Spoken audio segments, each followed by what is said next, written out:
اب آگے سورہ سجدہ شروع ہو رہی ہے۔ یہ بھی الحمدللہ مکی صورتوں میں سے ہے اور اس میں تقریباً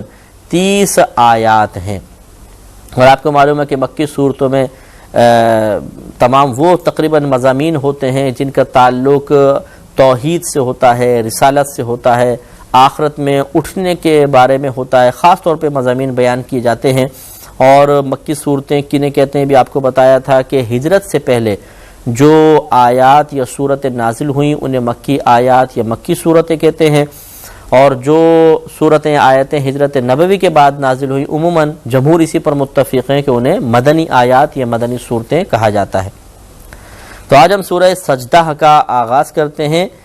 بسم اللہ الرحمن الرحیم، الف لام میم، یہ حروف مقطعات میں سے اللہ اس کی مراد بہتر جانتا ہے۔ تنزیل الکتابی، کتاب کا نازل فرمانا، کتاب سے مراد قرآن ہے، قرآن کا نازل کرنا، لا ریب فیہ من رب العالمین، اس میں کوئی شک نہیں کہ یہ عالمین کے پالنے والے کی طرف سے ہے، یعنی قرآن کا نازل کرنا یہ اللہ تعالیٰ کی طرف سے ہے۔ یہ رد ہے ان کفار کا جو یہ معاذ اللہ کہا کرتے تھے کہ یہ قرآن تو نبی کریم صلی اللہ علیہ وسلم نے اپنے پاس سے لکھ لیا ہے، اور بعض یہ بھی مقولہ گزر چکا ہے، بعض کافر یہ کہتے تھے کہ یہ اصل میں اہل کتاب کے پاس جاتے ہیں اور ان سے گٹھ جوڑ کر کے اور یہ اس طرح لے آتے ہیں۔ اللہ نے اس کا انکار فرمایا، ام یقولون افتراہ، کیا یہ کہتے ہیں کہ یہ نبی کریم صلی اللہ علیہ وسلم کی طرف سے بنایا ہوا ہے، آپ نے اس کو گھڑ دیا ہے؟ بل هو الحق من ربک، بلکہ یہ تو حق ہے آپ کے رب کی طرف سے، لتنذر قوما ما اتاہم من نذیر من قبلک، تاکہ آپ اس قرآن سے ڈرائیں اس قوم کو کہ نہیں آیا کوئی ڈرانے والا ان لوگوں کے پاس آپ سے پہلے، لعلہم یہتدون، تاکہ یہ ہدایت پا جائیں۔ تو گویا کہ حضرت عیسیٰ علیہ السلام سے لے کر نبی کریم صلی اللہ علیہ وسلم کا جو ایک طویل زمانہ تھا جس میں انبیاء علیہ السلام کا سلسلہ موقوف رہا تھا، اور اس دوران بہت سے لوگوں کا انتقال ہوا، اور ان میں وہ لوگ حق پر شمار ہوتے تھے جو دین فطرت پر رہے یا دین ابراہیمی پر رہے، تو ان کی نجات ضرور ہوئی، تو اللہ تبارک و تعالی ضرور ہوگی۔ اللہ تبارک و تعالی نے ارشاد فرمایا قرآن پاک کے نزول کا ایک مقصد کہ حبیب کریم یہ قرآن اللہ کی طرف سے حق ہے اور آپ کو اس لیے عطا کیا گیا تاکہ آپ اس قوم کو ڈرائیں کہ جن کے پاس کوئی ڈر سنانے والا نہیں آیا تھا۔ اور یہ ڈر سنانا صرف اس لیے نہیں کہ دل میں خوف پیدا کرنا، یہ ایک قلبی کیفیت کی تبدیلی مقصود ہے، بلکہ اس خوف پیدا کرنے سے مراد یہ ہے یا اس سے مقصود اللہ تبارک و تعالی کا یہ ہے کہ یہ لوگ ہدایت پا جائیں۔ معلوم یہ ہوا کہ ہدایت انسان اسی وقت پاتا ہے جب دل میں کچھ خوف ہوتا ہے، تو یہاں خوف کا تذکرہ ہے، لیکن یاد رکھیے کہ قرآن پاک کا اسلوب اگر آپ ملاحظہ فرمائیں گے تو خوف اور امید، جس کو امید اور رجا اور خوف کہتے ہیں، یہ دونوں چیزیں اللہ تبارک و تعالی نے قرآن پاک میں بیان فرمائیں، اور بہت ہی توازن کے ساتھ۔ ایسا نہیں ہوا کہ صرف اللہ تعالیٰ نے اپنی رحمت کے واقعات بیان فرمائے ہوں یا اپنی رحمت کے تذکرے ہوں، صرف آخرت کے انعامات کے تذکرے ہوں۔ اگر ایسا ہوتا تو لوگ اللہ کی رحمت پر امیدیں باندھ لیتے اور وہ امیدیں ناجائز حدود میں داخل ہو جاتی، جس کی علامت یہ ہے کہ انسان کثرت گناہ کے باوجود کوئی خوف محسوس نہیں کرتا اور وہ کہتا ہے جی اللہ تعالیٰ بخش دے گا، نہ وہ توبہ کرتا ہے نہ نیک اعمال کی طرف مائل ہوتا ہے۔ جب اس کو سمجھایا جائے تو ایک ہی جواب ہوتا ہے کہ جی ہم نے اپنی قبر میں جانا ہے، تم نے اپنی قبر میں جانا ہے، اور ہمیں اتنا مت ڈراؤ، انشاءاللہ ہم تو جنت میں جائیں گے کیونکہ اللہ تعالیٰ بڑا رحیم و کریم ہے۔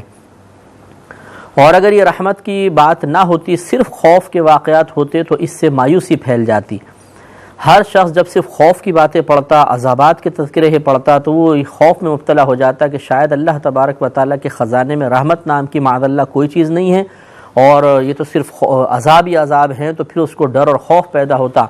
اور یقیناً بتقاضائے بشریت ہر انسان سے بہت سی خطائیں سرزد ہوتی ہیں، تو ان خطاؤں کو بنیاد بنا کر وہ اپنی نجات سے مایوس ہو جاتا، اور اس کے لیے ایک عذاب یقینی شکل بنا کر یہ یقینی طور پہ عذاب اس کی طرف متوجہ ہوتا نظر آتا، اور اس طرح بھی لوگ ہلاک ہو جاتے۔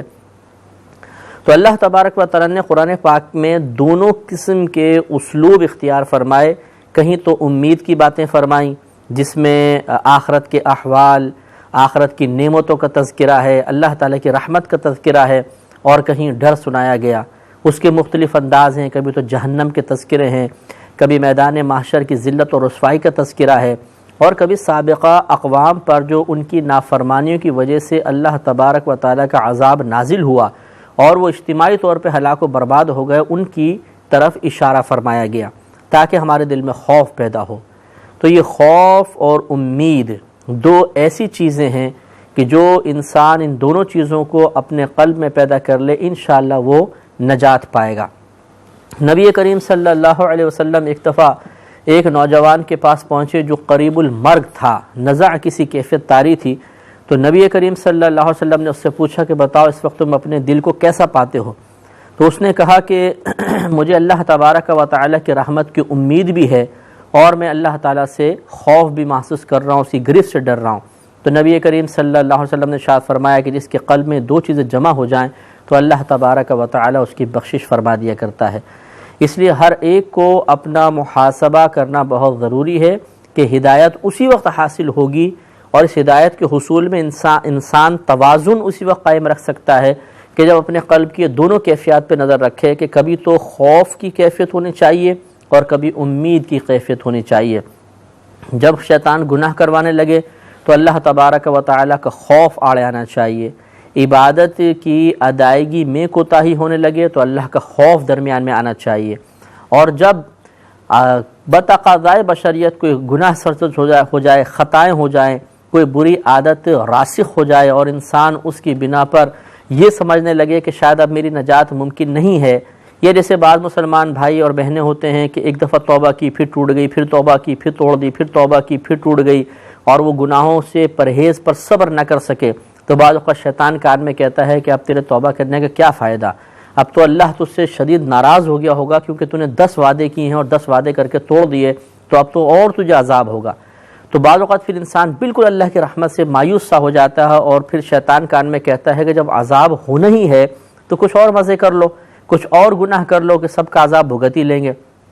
اس مایوسی کی کیفیت سے بچنے کے لیے پھر امید کا سہارا لینا چاہیے، اور امید ہمیں یعنی اللہ کی رحمت کے واقعات، جنت کے تذکرے، یہ ہمیں احساس دلائیں گے کہ اللہ تبارک و تعالیٰ کے خزانے میں کوئی کمی نہیں ہے۔ اگر انسان سچے دل کے ساتھ اور توبہ کی تمام شرائط کو ملحوظ رکھتے ہوئے توبہ کرنے میں کامیابی حاصل کر لے تو اللہ تعالیٰ کی رحمت بہت بڑی ہے، وہ تمام گناہوں کی بخشش فرما دیا کرتا ہے۔ لیکن یہاں اللہ تعالیٰ نے خوف کا تذکرہ فرمایا کہ اے حبیب کریم صلی اللہ علیہ وسلم، یہ قرآن پاک آپ کے رب کی طرف سے حق ہے تاکہ آپ اس سے اس قوم کو ڈرائیں کہ جس کے پاس کوئی ڈر سنانے والا آپ سے پہلے نہیں آیا، اور تاکہ یہ لوگ ہدایت پا جائیں۔ تو معلوم یہ ہوا کہ قرآن عظیم سے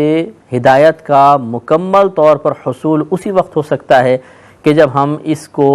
اس انداز سے پڑھیں کہ اس کی آیات ہمارے قلب میں خوف بیدار کریں، اللہ کے عذاب کا خوف، آخرت کی گرفت کا خوف، اپنے نیک اعمال کے ضائع ہو جانے کا خوف، حالت ایمان سے معاذ اللہ حالت کفر میں مبتلا ہو جانے کا خوف، یہ تمام خوف ضروری ہیں کہ ہم ان پہ توجہ کریں۔ اور یقینی سی بات ہے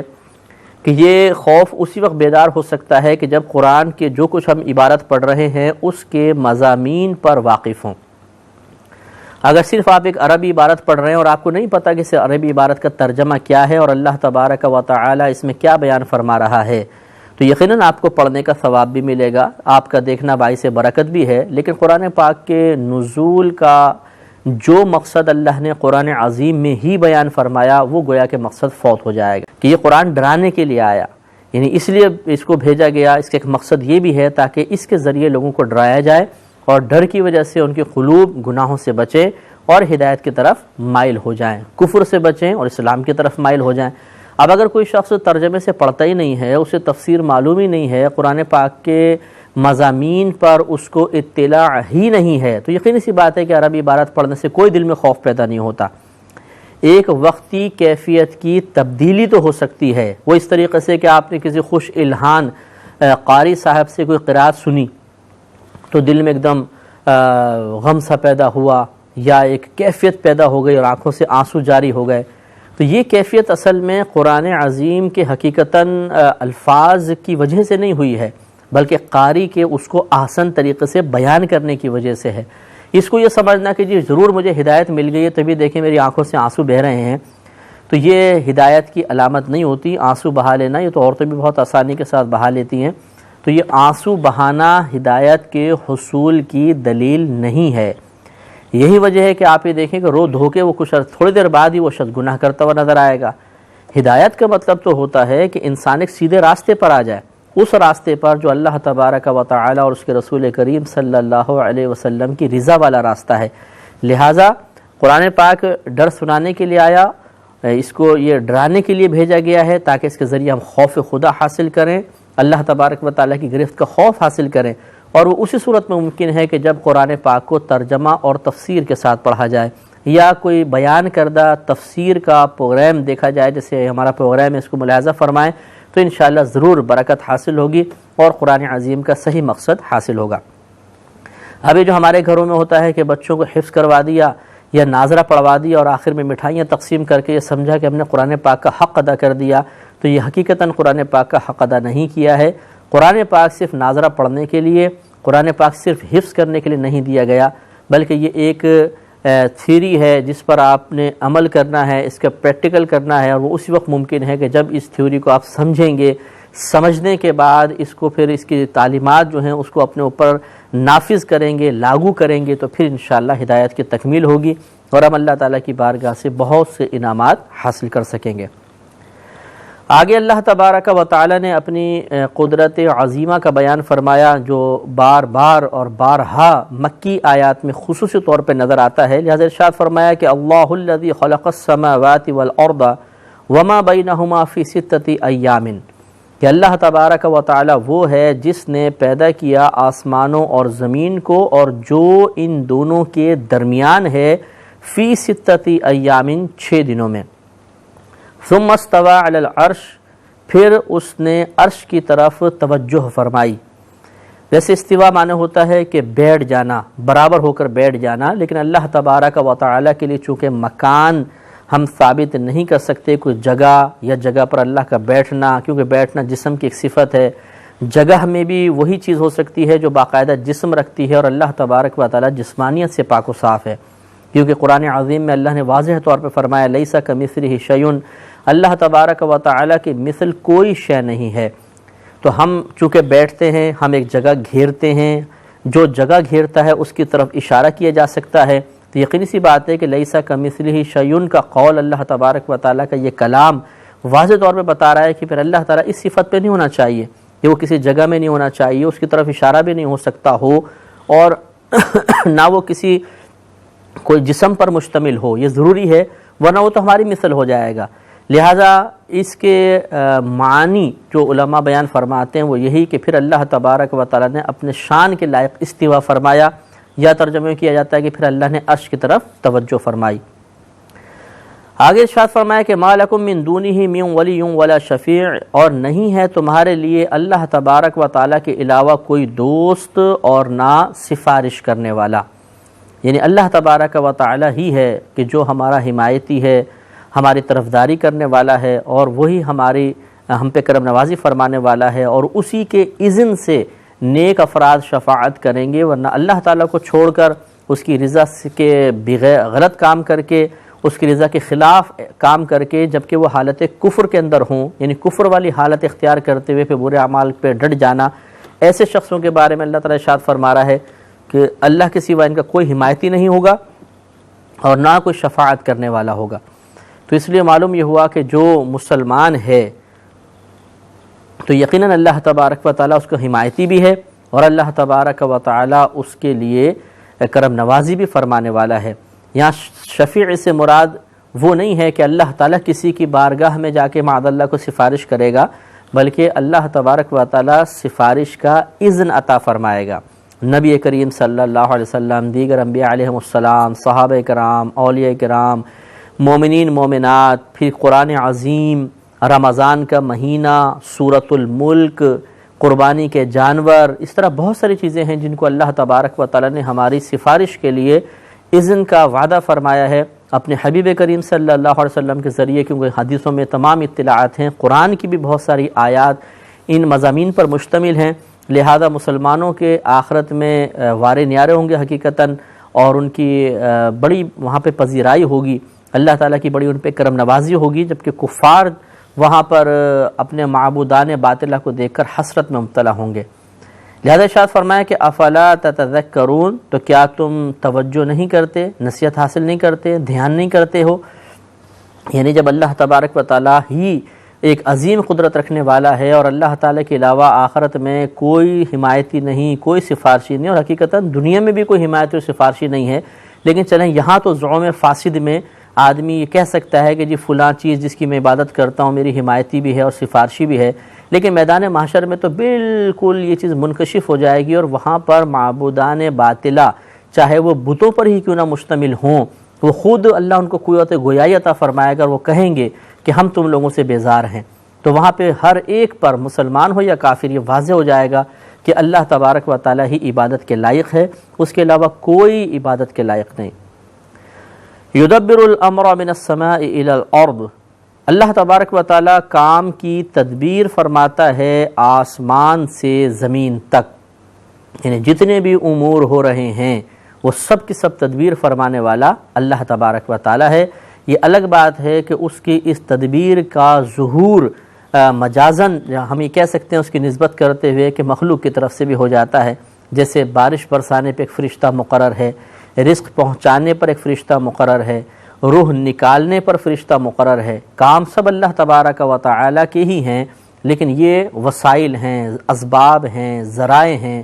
اسی طرح جیسے والدین کہتے ہیں کہ ہم نے تمہیں بچپن سے پال کے بڑا کیا ہے، تو بڑا کرنے والی ذات تو اللہ تبارک و تعالیٰ کی ہے، لیکن چونکہ اللہ تبارک و تعالیٰ نے دنیا میں ظاہری طور پر ماں باپ کو بچوں کے بڑا کرنے کا سبب بنایا ہوتا ہے، اس لیے ان کی طرف نسبت کی جا سکتی ہے۔ تو یہاں حقیقت کا بیان ہے کہ حقیقی طور پر تمام کاموں کی تدبیر فرمانے والا اللہ تبارک و تعالیٰ ہی ہے۔ ثم یعرج الیہ فی یوم، پھر اسی کی طرف رجوع کرے گا اس دن، کانا مقدارہ الف سنۃ مما تعدون، کہ جس کی مقدار تمہاری گنتی کے مطابق 1000 برس ہوگی، یعنی اس کو تم شمار کرتے ہو، اگر اس کو شمار کیا جائے تو 1000 برس کا وہ دن ہوگا۔ یہ قرآن پاک میں ہی 50,000 برس کا بھی تذکرہ ہے۔ میدان محشر کے بارے میں مختلف آیات، مختلف اقوال ہیں، حدیثیں ہیں۔ مثال کے طور پہ بعض کفار کو لگے گا جیسے پلک جھپکتے وقت گزر گیا، بعض ایک دن کے برابر کہیں گے، 1000 سال کا بھی آیت ہے، 50,000 سال کی بھی آیت موجود ہے۔ تو یہ بعض نبی کریم صلی اللہ علیہ وسلم ارشاد فرماتے ہیں کہ بس اتنا وقت ہوگا جیسے عصر سے مغرب کا وقت ہوتا ہے۔ تو یہ اس کی تفسیر اور تطبیق یہ بیان کی گئی ان تمام آیات میں، احادیث میں باہم موافقت اور مطابقت یوں پیدا کی گئی ہے کہ کسی کو تو وہ دن لگے گا 50,000 سال کا، جیسے کفار ہیں کہ ان کا حساب کتاب روک دیا جائے گا، پھر سزائیں ملیں گی، تو ایسا لگے گا 50,000 سال گزر گئے۔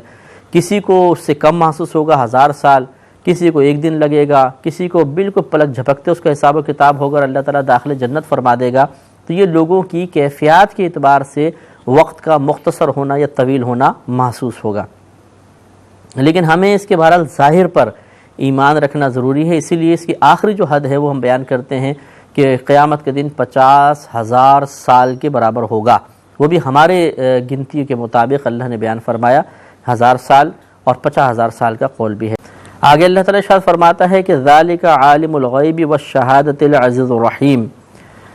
وہ اللہ تبارک و تعالی غیب اور یعنی غیب سے مراد پوشیدہ والشہادہ اور ظاہری چیزوں کا جاننے والا ہے، عزت والا ہے، بہت مہربان ہے۔ تو اس میں اللہ تبارک و تعالی نے خود اپنی مدح اور اپنی ثنا بیان فرمائی ہے، اور یہ اللہ کو زیبا ہے کہ وہ اگر اپنی تعریف کرے تو کوئی برائی نہیں ہے۔ ہم اگر اپنی تعریف کریں اور وہ ضرورت صحیحہ سے خالی ہو تو غیر مناسب ہے۔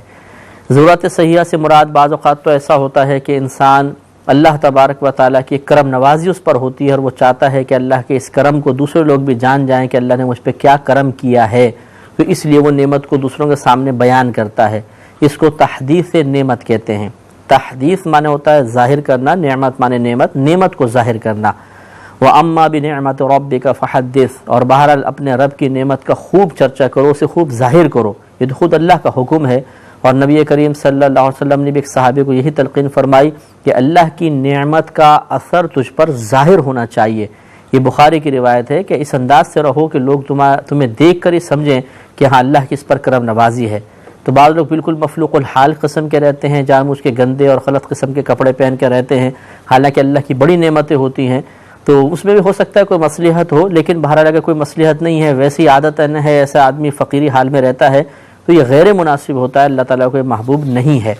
تو ایک تو ضرورت صحیحہ کبھی ہوتی ہے کہ تحدیث نعمت کے طور پہ انسان بات کو بیان فرماتا ہے، اپنی تعریف کرتا ہے یا اللہ کی نعمت کا اظہار کرتا ہے کہ میں نے اتنے حج کیے ہیں، میں نے اتنی عمرے کیے ہیں، میں نے اتنے غریبوں کو کھانا کھلایا ہے، اتنے مدارس میں اتنا فنڈ دیتا ہوں، تحدیث نعمت چل جائے گا۔ دوسرا ہوتا ہے بعض اوقات انسان سے کوئی پوچھتا ہے اور وہ غلط بیانی سے بچنے کے لیے صاف صاف ظاہر کر دیتا ہے، کیونکہ یہ بھی ایسا ہوتا ہے، مثلا کسی نے ہم سے پوچھا جی آپ کا روزہ ہے؟ اب روزہ ہے لیکن اپنے آپ کو چھپانے کے لیے نہیں بس ایسے ہی میں تو نہیں کھا رہا ہوں، بالفرض اس نے آفر کی کھانا کھا لیا اور ہم ٹال مٹول کرنے لگے، اس نے پوچھ لیا کہ جی کیا آپ کا روزہ ہے، تو غلط بیانی بھی کر دی جاتی ہے، یہ بھی غلط ہے۔ اگر وہ کہتے ہیں جی آپ کا روزہ ہے، جی ہاں روزہ ہے، کیا آپ دائمی طور پہ روزہ رکھتے ہیں، کہ جی ہاں میں دائمی طور پہ روزہ رکھتا ہوں، اب یہ بھی اپنے لیے ایک تعریف کا سا پہلو نکلتا ہے، لیکن چونکہ سامنے والے کے پوچھنے پر آپ جواب دے رہے ہیں، اس میں بھی کوئی گرفت نہیں ہوتی ہے۔ اسی طرح کوئی مسئلہ ہے، کوئی کیس وغیرہ ہے، کوئی تنازع ہو گیا، کوئی گھر کے جھگڑے ہو گئے، ان میں کوئی بات اپنے لیے تعریفی جملوں کے طور پہ کہی جائے تو اس میں بھی حرج نہیں ہے۔ اسی طرح اتمام حجت کے لیے یعنی سامنے والے یہ سوچ کر کہ اگر میں یہ بات بولوں گا تو ہو سکتا ہے سامنے والے کو ایک غلط کام سے روکنے کا موقع مل جائے، اور میں نہ بولوں تو بعد میں یہ کہے کہ مجھے احساس کیوں نہیں دلایا گیا تھا، تو دلیل کو مکمل کرنے کے لیے اس کو اتمام حجت کہتے ہیں، بات اپنی تعریف کو بیان کرنا۔ جیسے کہ امام حسین رضی اللہ تعالی عنہ کو جب بالکل شہید کرنے کا وقت آیا تو آپ نے تمام یزیدیوں کو مخاطب کر کے اپنے مناقب بیان کیے تھے کہ کیا تم مجھے جانتے نہیں ہو کہ میں نواسہ رسول ہوں؟ کیا تم جانتے نہیں ہو کہ میرے نانا جان برود قیامت سفارش کریں گے؟ کیا تم جانتے نہیں ہو کہ میرے نانا جان نے مجھے جنتی نوجوانوں کا سردار قرار دیا تھا؟ تو یہ تعریفی جملے تھے تاکہ یہ لوگ گناہ سے بچ جائیں، ایک خطا سے بچ جائیں، ظلم سے بچ جائیں، تو کہہ سکتے ہیں۔ اسی طرح حضرت عثمان غنی رضی اللہ تعالی عنہ کے بارے میں منقول ہے کہ جب آپ کا وقت شہادت آیا تو آپ نے اتمام حجت کے لیے جو بلوائی تھے، حملہ کرنے والے تھے، ان کے سامنے تمام باتیں اس قسم کی بیان کی تھیں۔ تو اس لیے اگر اتمام حجت کے لیے بات بیان کی جائے تب بھی حرج نہیں۔ اور ایک ہوتا ہے کہ فخر کے لیے، عجب و خود پسندی کے طور پر، ویسے اپنے آپ کو باکمال ثابت کرنے کے لیے، یہ مذموم ہے، قابل مذمت ہے، اور اللہ تبارک و تعالیٰ کو یہ انداز پسند نہیں۔ تو اللہ تعالیٰ اپنی تعریف فرمائے یہ اس کو زیبا ہے، ہم اپنی تعریف بغیر ضرورت شرعیہ کے کریں مناسب نہیں۔ اور اللہ تعالیٰ نے جو بات یہ بیان فرمائی اس کی ہر تعریف، ہر کلمہ اپنے اندر ہزار حکمتیں لیے ہوئے ہے۔ اللہ تعالیٰ نے اپنی تعریف اس لیے نہیں بیان فرمائی کہ جیسے ہم کسی عوارض بشریہ کے تابع ہو کر اپنی تعریف کرتے ہیں، معاذ اللہ وہ عوارضات سے بالکل پاک و صاف ہے، بلکہ اس لیے تاکہ ان باتوں کو پڑھنے کے بعد، سننے کے بعد ہمارے دل میں اللہ تبارک و تعالیٰ کی مزید عظمت بڑھے، اور یہ اللہ تعالیٰ کی عظمت کا احساس ہمیں گناہوں سے روکے اور عبادات پر استقامت دلوائے۔ تو یہ اللہ تعالیٰ کی بہت سی اس پہ مصلحتیں ہوتی ہیں۔ تو اللہ نے ارشاد فرمایا کہ وہ پوشیدہ اور ظاہری چیزوں کا جاننے والا ہے۔ پوشیدہ شے میں ہر چیز آ جاتی ہے، چاہے وہ زمین کے نیچے ہوں، چاہے ایسی جو ہماری ظاہری آنکھ سے پوشیدہ ہیں، جیسے بیکٹیریاز وغیرہ ہوتے ہیں، آپ مائکروسکوپ سے دیکھتے ہیں بعض جرثوم میں کہ ویسے نظر نہیں آتے، ابھی اگر میں اپنے ہاتھ پر دیکھوں تو کچھ نظر نہیں آئے گا، لیکن اسی انگلی کو مائکروسکوپ کے نیچے رکھ کر ذرا چیک کر کے دیکھوں گا تو ہزار اس پہ جراثیم چلتے ہوئے نظر آئیں گے۔ تو یہ بھی ہوتا ہے کہ بعض اوقات ایک نگاہوں سے چیز پوشیدہ ہوتی ہے، اس طرح زمین کے اندر پوشیدہ چیز، سمندر کے اندر مخلوق، اسی طرح دل میں پیدا ہونے والے خیالات، خدشات، ذہن میں بننے والے منصوبے، اللہ تعالیٰ ہر پوشیدہ شے کو جانتا ہے۔ اسی طرح جو چیز ظاہر ہے، جو ہم دیکھ رہے ہیں، وہ سب اللہ تبارک و تعالیٰ کو معلوم ہے۔ جتنی چیزیں کائنات میں ظاہر ہیں ہماری نگاہوں کی رسائی ان تک نہیں ہے، یہ بھی کمال ہے کہ جتنی ظاہر چیزیں ہیں وہ بھی اللہ تبارک و تعالیٰ کی نگاہ میں ہیں۔ مثال کے طور پر ایک ہی وقت میں پوری کائنات کے ظاہری ذرے ذرے کو دیکھنا یہ اللہ کا کمال ہے۔ کوئی ایسا نہیں ہو سکتا کہ جو ہر زمین کے ذرے کو دیکھ رہا ہو۔ جتنی بھی آپ سائنسی ترقی کر لیجئے، کسی ایک یا دو یا 10 مقام کو خصوصی طور پہ دیکھ سکتے ہیں، اگرچہ پوری تصویر سامنے آ رہی ہو، مثال طور پہ خلائی شٹل سے کوئی تصویر کھینچ رہے ہیں یا اس کو اپنے کیمرے کی آنکھ سے دیکھ رہے ہیں تو اس میں بھی وہ ایک چھوٹا سا مطلب پوری دنیا سمٹ کے نظر آئے گی، اس میں ہر چیز کو دیکھ سکتے ہیں واضح طور پہ، تفصیلی طور پہ. اور اللہ تبارک و تعالیٰ دنیا کے تمام ظاہری چیزوں کو بھی بالتفصیل نہ صرف ملاحظہ فرما رہا ہے بلکہ ہر چیز کی ہر تفصیل، ہر جو معلومات ہے اس کے بارے میں اس کا علم اللہ تبارک و تعالیٰ کے پاس. اور یہ بہت بڑا کمال ہے. اس کمال میں کوئی اللہ کا ثانی دنیا کے اندر دکھا دے تو نہیں مل سکتا، ممکن ہی نہیں ہے. لہٰذا یہ بھی اشارہ ہے اس طرف کہ جب وہ ذات کہ جس کا اس کمال میں بھی کوئی ثانی نہیں ہے اسی کو اپنا معبود سمجھنا یہ انسان کا کمال ہوگا. الذی احسن کل شیء خلقہ وبدأ خلق الانسان من طین، وہ وہی ذات ہے کہ جس نے پیدا کیا ہر شے کو، وہی ذات ہے جس نے خوبصورت بنایا ہر شے کو، اس نے اس کو پیدا کیا اور اس نے بنایا یا ابتداً پیدا کیا انسان کو مٹی سے. تو سب سے پہلے ہم یہ کہتے ہیں انسان مٹی سے بنا، تو وہاں انسان سے مراد فقط آدم علیہ السلام ہوتے ہیں. یاد رکھیے گا ہر انسان کو مٹی سے نہیں بنایا گیا بلکہ آدم علیہ السلام کو مٹی سے بنایا گیا اور پھر آگے آپ کی ضروریت اور نسل آپ سے چلی ہے جس کا تذکرہ آگے آیت کے حصے میں ہے. لہذا اللہ نے ارشاد فرمایا کہ الذی احسن کل شیء خلقہ، وہی ذات ہے جس نے جو چیز بھی بنائی بہت ہی خوبصورت انداز سے بنائی اور پیدا کیا، اس نے ابتداً پیدا کیا انسان کو مٹی سے. ثم جعل نسلہ من سلالۃ من ماء مہین، پھر اللہ تعالیٰ نے اس کی نسل رکھی ایک پانی کی بوند سے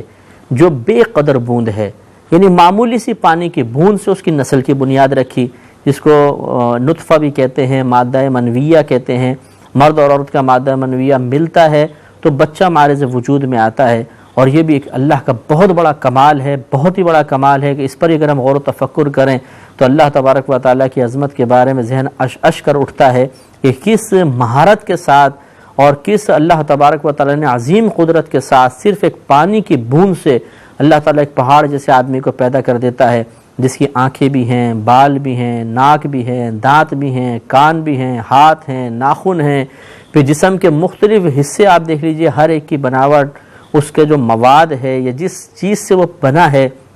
وہ آپ کو مختلف نظر آئے گا. تو ایک ہی مادہ منویہ سے تمام چیزیں بن جاتی ہیں اور یہ اللہ کا بہت بڑا کمال ہے.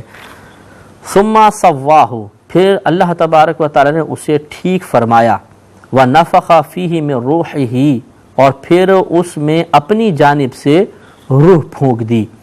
یعنی نطفہ جو تھا اس کو اللہ تبارک و تعالی نے ٹھیک سے مراد اسے ٹھیک فرمایا. اس سے مراد یہ کہ پہلے ایک بے جان نطفہ تھا،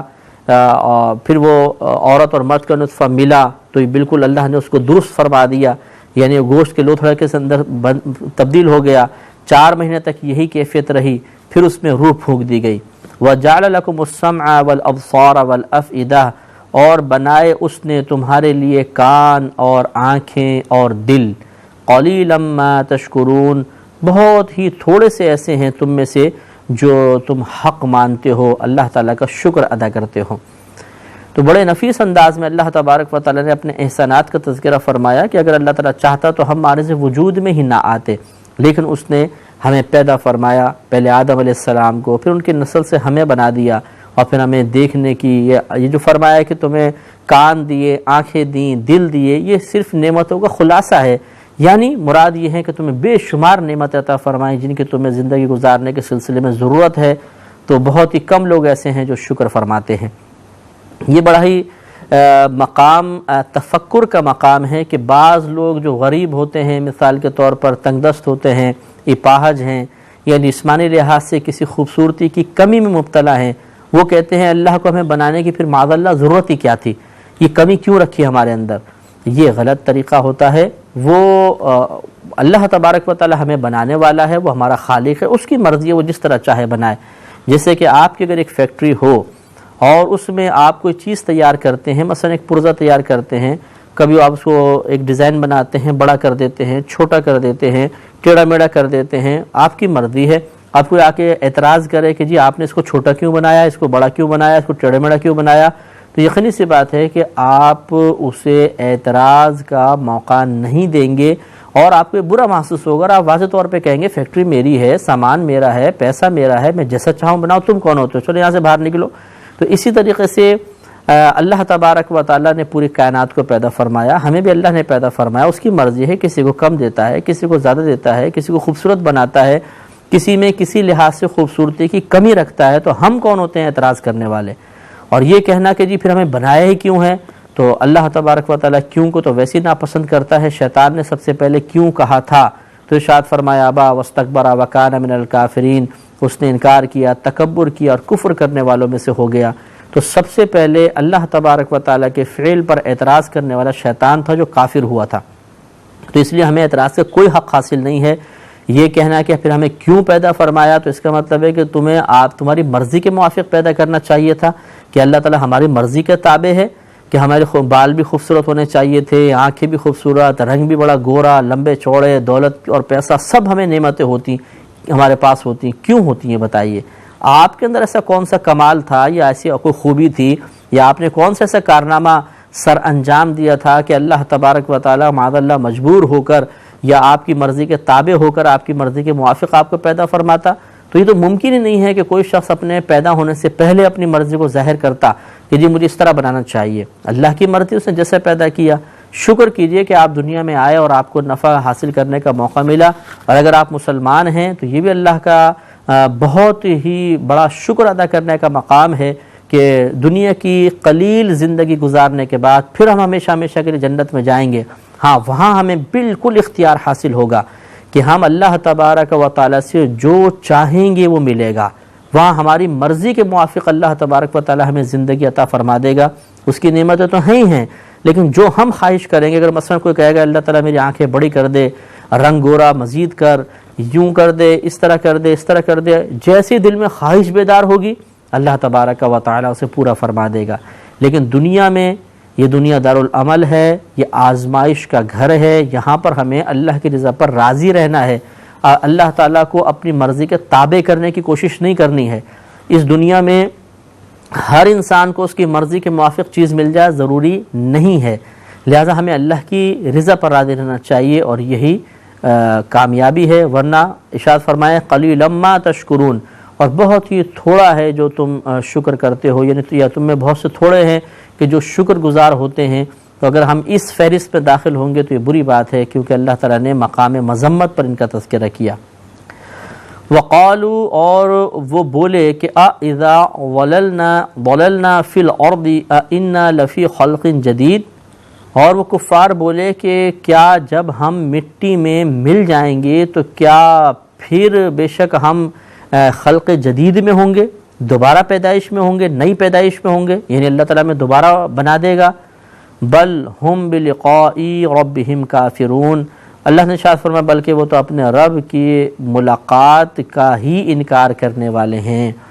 مطلب کہنے کا یہ ہے کہ یہ حقیقتاً دوبارہ اٹھنے کا ان کو کوئی ایسا مسئلہ نہیں ہے، اصل میں یہ آخرت کے ہی منکر ہیں، اللہ تبارک و تعالیٰ کی ملاقات سے یہ بالکل انکار کرنے والے ہیں، اس کو مانتے نہیں ہیں۔ لہذا کفار کا ایک عقلی لحاظ سے سوچ بچار کے بعد اعتراض تھا، جس کا اللہ نے بارہا رد فرمایا کہ یہ دیکھتے تھے کہ جانور مرے مٹی میں مل گئے تو یہ ان کے پھر ذہن میں خیال آتا تھا کہ کیا جو یہ نبی کریم صلی اللہ علیہ وسلم ارشاد فرما رہے ہیں کہ ہم بھی مر کر بروز قیامت اٹھیں گے، کس طرح اٹھ جائیں گے؟ ہزار برس انسان مٹی میں مل کر رہے، پھر وہ مٹی ہواؤں میں اڑ جائے، کچھ حصہ یہاں جائے کچھ وہاں جائے، یا کسی کو جانور کھا گیا، کوئی سمندر میں مرا تو اس کو مچھلیاں، کوئی ایک مچھلی یہاں اس کا ٹکڑا لے گئی، دوسری وہاں لے گئی، تیسری وہاں لے گئی، پھر وہ ٹکڑا مچھلیوں کے جسم کا جز بن گیا، پھر وہ مچھلیاں ہم نے پکڑی، ہم انہیں کھا گئے، وہ گوشت ہمارے جسم کا جز بن گیا۔ تو کس طریقے سے یہ علیحدہ علیحدہ ہو کر اور یہ پیدا ہوں گے؟ تو اللہ تبارک و تعالیٰ کے لیے کوئی مشکل نہیں۔ اللہ نے ان کا رد کرتے ہوئے ارشاد فرمایا کہ اللہ تعالیٰ بروز قیامت سب کو اٹھائے گا، اور یہ حقیقتاً اللہ کی ملاقات کے ہی منکر ہیں، اس طرح ان کو نہیں کرنا چاہیے، اور یقیناً ہم وہاں پر اٹھیں گے، یہ ہمارا عقیدہ ہے۔ قرآن پاک میں بارہا اللہ تبارک و تعالیٰ نے بیان فرمایا، اور وہاں پہ اگر اللہ چاہے گا تو بلا حساب و کتاب، اور اگر چاہے گا تو حساب و کتاب کے بعد انشاءاللہ ہمیں داخل جنت فرمائے گا۔ قل آپ فرما دیجیے یتوفاکم ملک الموت الذی وکل بکم کہ تمہیں وفات دیتا ہے موت کا فرشتہ جو تم پر مقرر شدہ ہے، ثم الی ربکم ترجعون پھر اپنے رب کی طرف تم لوٹائے جاؤ گے۔ تو یہاں دیکھیے بڑی نفیس بات ہے کہ اللہ تبارک و تعالی نے موت دینے کی نسبت فرشتے کی طرف کر دی ہے۔ یتوفاکم ملک الموت، فائل یہاں پہ یتوفا کا ملک الموت کو بنایا کہ ملک الموت تمہیں موت دیتا ہے، موت کا فرشتہ تمہیں موت دیتا ہے۔ حالانکہ موت دینے والی ذات تو اللہ تعالیٰ کی ہے، مارتا اللہ تعالیٰ ہے، زندہ اللہ تعالیٰ کرتا ہے، یحیی بھی ہے، وہ محیی ہے، زندگی دینے والا ہے، وہ ممیت ہے، مارنے والا ہے۔ تو اب سوال یہ پیدا ہوتا ہے کہ مارنے والی ذات تو اللہ کی ہے، تو کیا یہ کہنا کہ جی یہ حضرت عزرائیل علیہ السلام موت دیتے ہیں، کیا یہ شرک تو نہیں ہو جائے گا کہ ایک فعل اللہ کا ہے اور وہی ہم اسی فعل کی نسبت کر رہے ہیں فرشتے کی طرف؟ اللہ موت دیتا ہے، فرشتہ موت دیتا ہے، تو کیا یہ شرک تو نہیں ہو جائے گا؟ تو یقینی سی بات ہے کہ قرآن پاک شرک مٹانے کے لیے آیا ہے، شرک کی تعلیم دینے کے لیے نہیں، شرک کو فروغ دینے کے لیے نہیں، شرک کی طرف رغبت پیدا کرنے کے لیے نہیں آیا۔ تو لازم ہوگا کہ کوئی ایسی تعویل کریں، کوئی ایسا مفہوم نکالیں، کوئی ایسا معنی بیان کریں، کچھ ایسی اس میں لاجک ذکر کی جائے کہ جس سے دونوں باتیں درست ہو جائیں کہ اللہ بھی موت دیتا ہے، فرشتہ بھی موت دیتا ہے، دونوں کو تسلیم کرنے کے باوجود ہم شرک کے مرتکب نہ ہوں۔ اور اس کا طریقہ پھر یہی اہل بلاغت نے نکالا، جو علماء تھے، بلغاء، فصحاء تھے۔ یہ بلاغت کا اصول ہے، جس نے کتابیں پڑھی ہوں بلاغت کی وہ یہ جانتا ہے کہ نسبتیں دو طرح کی ہوتی ہیں، ایک نسبت حقیقیہ اور ایک نسبت مجازیہ۔ جب ہم کسی کام کو کسی کی طرف منسوب کرتے ہیں تو اسے ہم نسبت کا نام دے دیتے ہیں، کس کام کی نسبت کر رہے ہیں؟ فلاں کی طرف۔ تو حقیقتاً وہ جس کا کام ہے، جس کا فعل ہے، اگر اسی کی طرف آپ اس کام کی نسبت کر دیں گے تو اس کا نام ہوتا ہے نسبت حقیقیہ۔ اور اگر آپ جس کا اصل میں فعل ہے اس کی طرف نسبت نہیں کرتے ہیں، بلکہ جو اس فعل کا وسیلہ، ذریعہ یا سبب بن گیا، آپ اس کی طرف فعل کی نسبت کر دیتے ہیں، تو اسے کہیں گے نسبت مجازیہ۔ جیسے مثال کے طور پر موت دینا اللہ کا فعل ہے، تو اگر اللہ کی طرف نسبت کرتے ہوئے آپ کہیں کہ اللہ موت دیتا ہے، تو اس کا مطلب ہوگا کہ آپ نسبت حقیقیہ سے کام لے رہے ہیں، یا نسبت حقیقیہ یا مراد لے رہے ہیں کہ اللہ موت دیتا ہے۔ اور جب آپ کہتے ہیں کہ فرشتہ موت دیتا ہے، تو اس کو نسبت مجازیہ سے تعبیر کیا جاتا ہے۔ معلوم یہ ہوا کہ اگر ایک اللہ کا فعل ہے اور ہم اسے مجازی طور پہ کسی مخلوق کی طرف منسوب کر دیتے ہیں، اس وجہ سے کہ وہ مخلوق اس فعل کے صدور کا سبب یا ذریعہ بن رہی ہے، تو اس میں شرک کا کوئی پہلو نہیں ہے۔ تو یہ بڑی توجہ طلب بات ہے، ایک بہترین دلیل ہے اس بات پر کہ اب دیکھیے جو بہت سارے مسلمان ایسے ہیں جو یہ کہہ دیتے ہیں کہ جی نبی کریم صلی اللہ علیہ وسلم نے ہمیں عطا فرمایا، ہمیں عزت دے دی، ہمارے نبی کریم نے ہمیں فلاں چیز دے دی، تو اس میں بعض اوقات ذہن میں ایک اعتراض پیدا ہوتا ہے کہ دینے والی ذات تو اللہ تعالیٰ کی ہے، پھر یہ نبی کی طرف نسبت کیوں کی جا رہی ہے کہ نبی دیتے ہیں، نبی عطا فرماتے ہیں یا ولی عطا فرماتے ہیں؟ تو اس کا جواب یہی ہے کہ جب دینے والی ذات تو اللہ تعالیٰ کی ہے، لیکن اللہ تبارک و تعالیٰ اپنی مخلوق کو جو کچھ عطا فرماتا ہے کسی نہ کسی وسیلے یا ذریعے سے عطا فرماتا ہے۔ بغیر وسیلے یا ذریعے کے اللہ تبارک و تعالیٰ براہ راست اپنے بندوں کو کچھ بھی نہیں دیتا، یہ اس کی عادت کریمہ ہے۔ اس لیے آپ یوں نہیں دیکھیں گے کہ جنت سے کھانے کا تھال اتر کے ہمارے سامنے آ گیا ہو اور ہم اسے کھا لیں، بلکہ اللہ تبارک و تعالیٰ نے روزی دینے والی اللہ کی ہی ذات ہے، لیکن دنیا میں اسباب و ذرائع پیدا فرمائے، ہمیں طاقت دی، ہمیں شعور عطا فرمایا، عقل عطا فرمائی، ہمیں کاروبار وغیرہ کرنے کے طریقے الہام فرمائے، پھر محنت کرو، محنت کر کے چیز ہم کماتے ہیں، پیسہ کمائے، اس سے چیز خرید کے گھر پہ لائے، اس کو تیار کیا، پھر اس کو کھاتے ہیں تو پیٹ بھرتا ہے۔ حالانکہ رزق دینے والی ذات اللہ تعالیٰ کی ہے، چنانچہ اسی وجہ سے ہم مجازن نسبت کر دیتے ہیں، جسے ہم کہتے ہیں بھئی ہمارے پورے گھر کو تو یہ کاروبار چلا رہا ہے، ہمارا پورا گھر تو اس دکان سے چل رہا ہے، تو کیا یہ کفر و شرک ہو گیا؟ حالانکہ پورے گھر کو تو اللہ تعالیٰ پال رہا ہے، وہ رب العالمین ہے، لیکن ہم دکان کی طرف نسبت کر رہے ہیں. کس وجہ سے؟ کہ ہمارا ایمان یہی ہے کہ دینے والی ذات اللہ کی ہے، لیکن وہ اس دکان کے وسیلے سے ہمیں عطا فرما رہا ہے. تو جو چیز پھر وسیلہ یا سبب یا ذریعہ بنتی ہے ہم اس کی طرف بھی نسبت کر دیتے ہیں، اور اس سے کوئی کفر و شرک ثابت نہیں ہوتا، کوئی کفر و شرک کا اس میں پہلو نہیں ہے. لہٰذا اگر یہ کہا جائے کہ نبی کریم صلی اللہ علیہ وسلم عطا فرماتے ہیں، اگر بالفرض کوئی چیز ان کے ذریعے سے ہمیں ملی ہے، جیسے ایمان ہمیں نبی کریم کے ذریعے سے ملا، قرآن ہمیں نبی کریم کے ذریعے سے ملا، اللہ تبارک و تعالیٰ کی معرفت ہمیں نبی کریم صلی اللہ علیہ وسلم کے ذریعے سے حاصل ہوئی، ورنہ ہم تو نہیں جانتے تھے کہ ہمارا رب ایک ہے، ہمیں تو نہیں معلوم تھا کہ یہ کتاب اللہ تبارک و تعالیٰ کی طرف سے نازل کردہ ہے، اور بہت سارے امور ہمیں نہیں پتہ تھے. نبی کریم صلی اللہ علیہ وسلم اس کا وسیلہ اور ذریعہ بن گئے. لہٰذا اگر ہم نبی کریم کی طرف نسبت کریں کہ نبی نے ہمیں قرآن دیا، نبی نے اللہ کی معرفت دی، نبی نے ہمیں مسلمان بنایا، تو اس میں کوئی حرج نہیں. حالانکہ کتاب دینے والی ذات اللہ کی ہے، مسلمان بنانے والا اللہ تعالیٰ ہے، اسلام کی دولت عطا فرمانے والا اللہ تعالیٰ ہے، اپنی معرفت عطا فرمانے والا اللہ تعالیٰ ہے. لیکن بات وہی ہے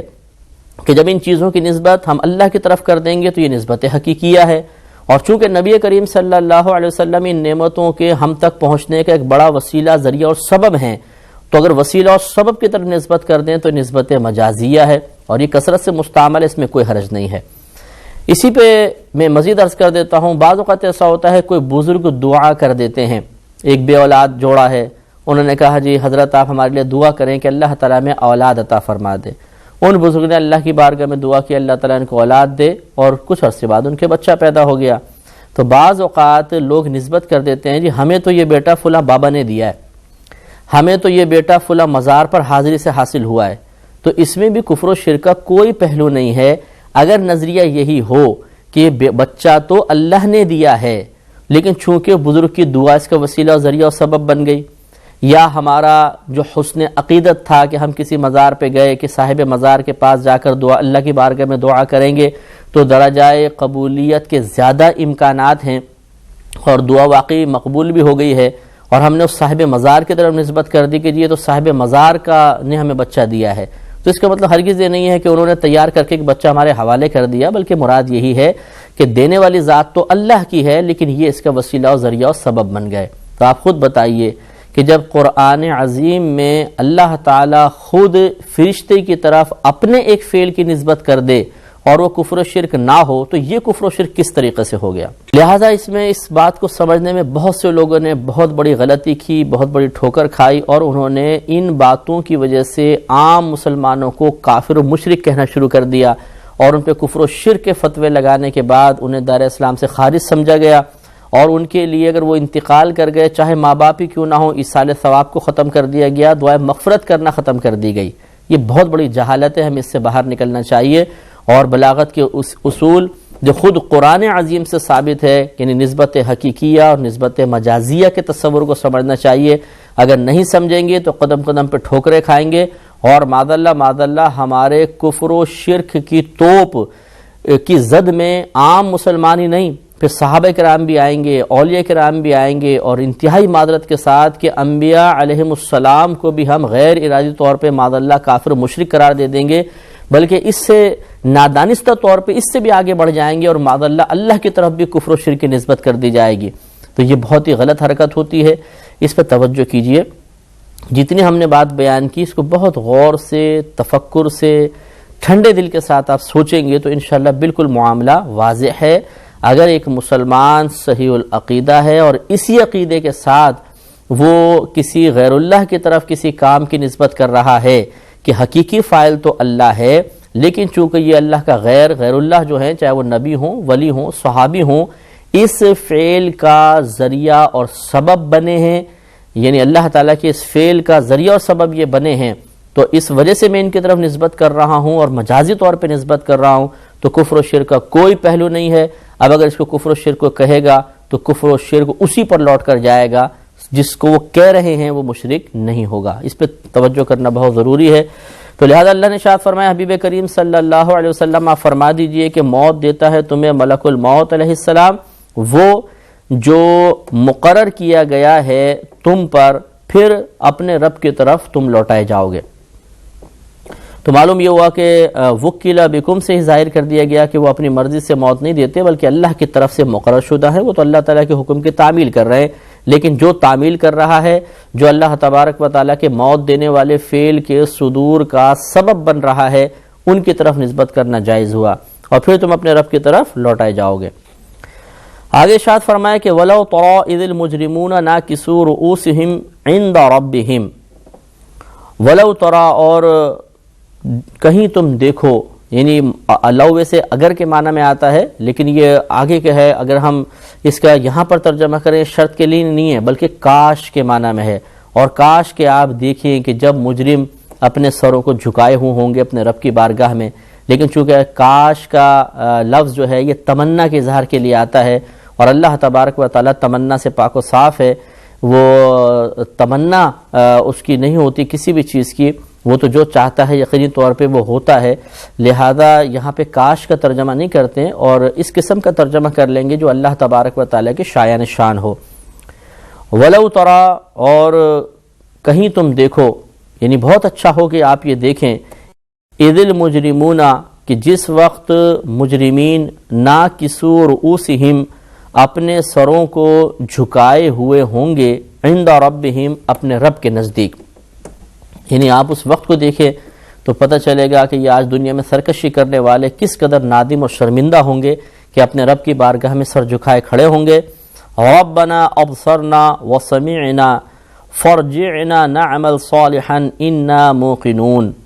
پھر ان کا یہ مقولہ اللہ تبارک و تعالی نے بیان فرمایا کہ گویا کہ یہ وہاں پر یہ کہہ رہے ہوں گے، ربنا، اے ہمارے رب، ابصرنا، ہم نے دیکھ لیا، وسمعنا، اور ہم نے سن بھی لیا، یعنی عین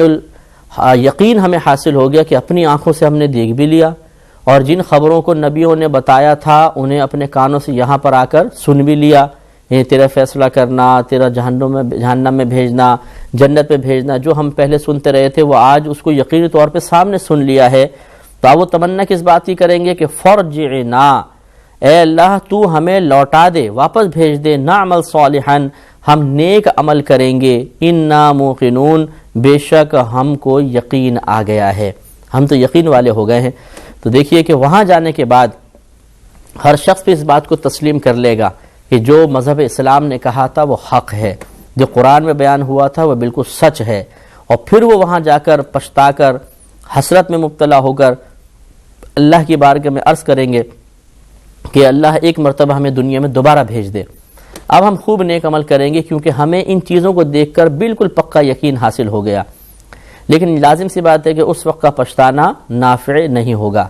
یہ بالکل میں سمجھانے کے لیے ایک حصی مثال دے رہا ہوں، جیسے طالب علم کو سمجھایا جائے کہ بھئی پڑھ لو، امتحان نزدیک ہیں، اگر نہیں پیپر دو گے دیکھو فیل ہو جاؤ گے، بڑی شرمندگی ہوگی، رسوائی ہوگی، تمہیں کہیں نوکری نہیں ملے گی، ٹھوکرے کھاؤ گے، لیکن بچے نہیں سمجھتے ہیں، بعض اوقات ان باتوں کو سن کے ہنس کے ٹال دیتے ہیں۔ پھر ایسا ہی ہوتا ہے کہ وہ امتحان میں فیل ہو گئے، کوئی ترقی نہیں کر پائے، ٹھوکریں کھانے کو ملیں، ہر طرف سے تانے، لعنتیں، ملامتیں ان کے اوپر ہوئیں، تو پھر ان کو یقین آتا ہے کہ واقعی یار یہ تو صحیح کہا تھا۔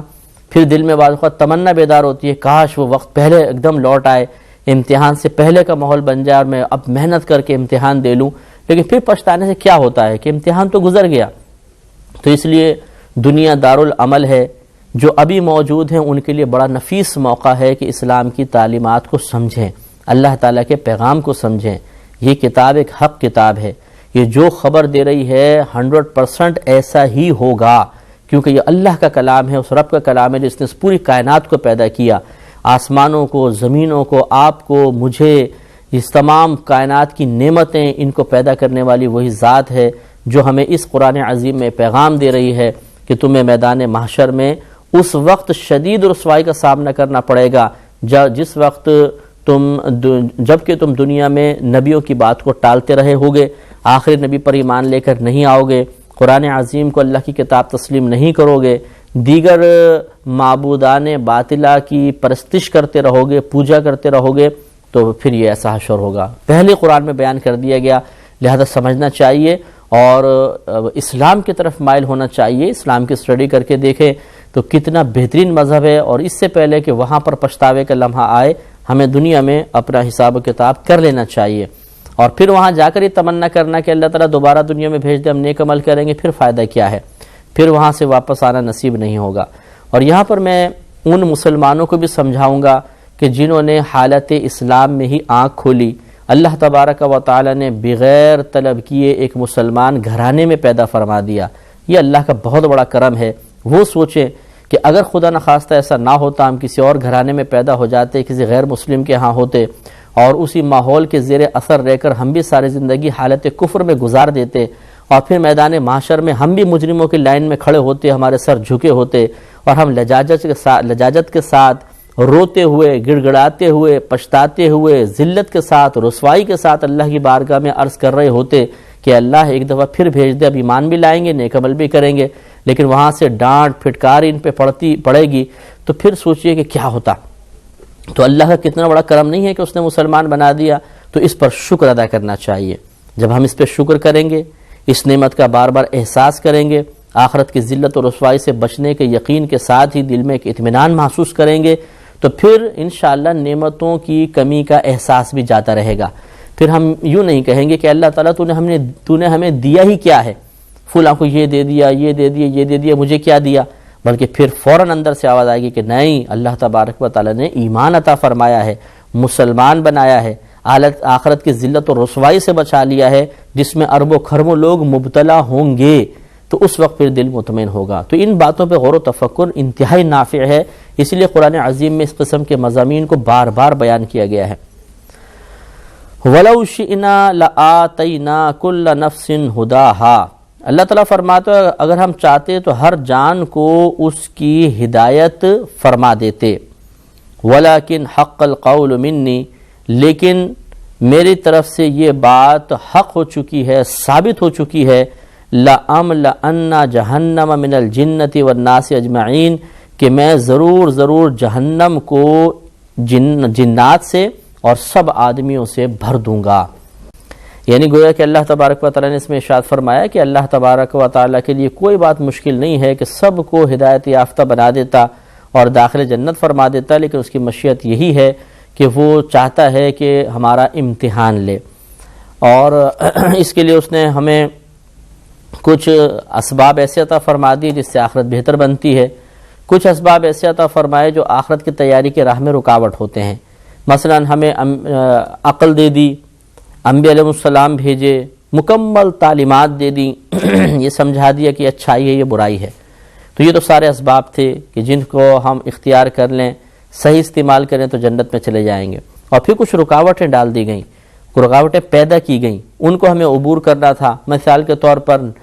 نفس پیدا کیا، شیطان پیدا کیا،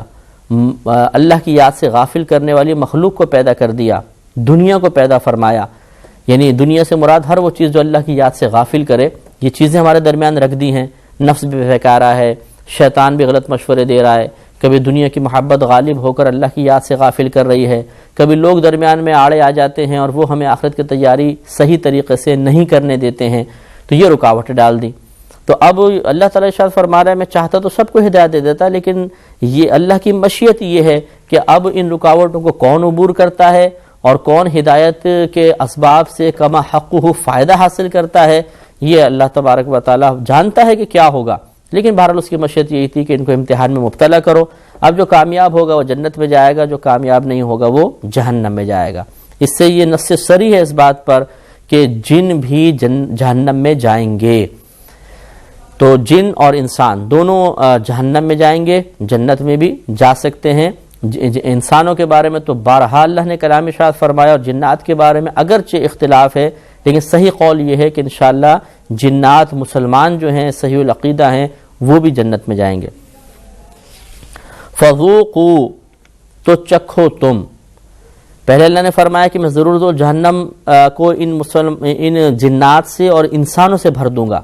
اور پھر فذوقوا، تم چکھو۔ ایک دم ایسا کلام شروع ہوا جیسے جہنم سے خطاب ہے،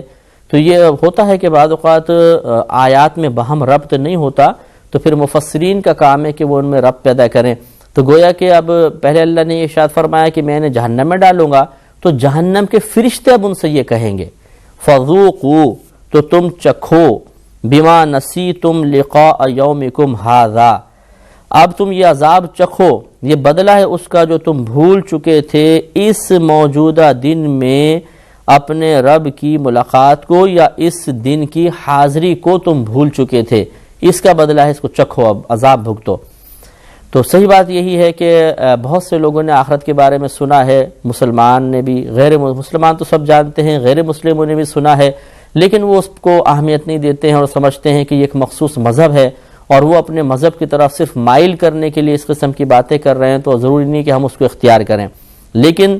یہ یقینی سی بات ہے کہ مذہب اسلام ایک حق مذہب ہے اور اسی میں اب آخرت کی نجات ہے، ہمارا عقیدہ آخرت ہے، اور وہ عقیدہ آخرت ہم نے اپنے پاس سے نہیں بنایا، بلکہ اللہ تبارک و تعالی نے اپنے حبیب کریم کے ذریعے اور اپنی اس پاکیزہ کتاب کے ذریعے میں سمجھایا ہے کہ آخرت ہے،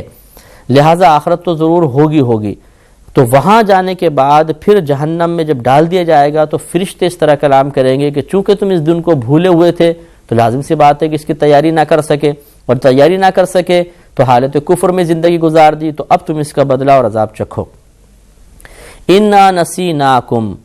بے شک ہم نے تمہیں چھوڑ دیا، یعنی اس کا لفظی ترجمہ بے شک ہم نے تمہیں بھلا دیا، تو یہ اللہ کی طرف منسوب کرنا بھول کا مناسب نہیں ہے۔ تو جیسے انہوں نے اس دن کو بھلا دیا تھا تو اللہ تبارک و تعالیٰ اس دن میں انہیں چھوڑ دے گا۔ وَذُوقُوا عَذَابَ الْخُلْدِ بِمَا كُنْتُمْ تَعْمَلُونَ، اور تم چکھو ہمیشہ کا عذاب اس کے بدلے میں جو تم کرتے رہے تھے، جو عمل تم کر رہے تھے، جو کام تم کر رہے تھے، اس کا بدلہ ہے کہ اب تم ہمیشہ کا عذاب چکھو۔ اس سے معلوم ہوا کہ یہ کہنا کہ جی عمل کی کوئی اللہ کی بارگاہ میں اہمیت نہیں ہے، یہ غلط ہے۔ عمل کی بہت اہمیت ہے، اچھے کی بھی برے کی بھی۔ اچھے عمل کی اہمیت ہے درجات کی بلندی اور اللہ تعالیٰ کی رضا کے حصول کے اعتبار سے،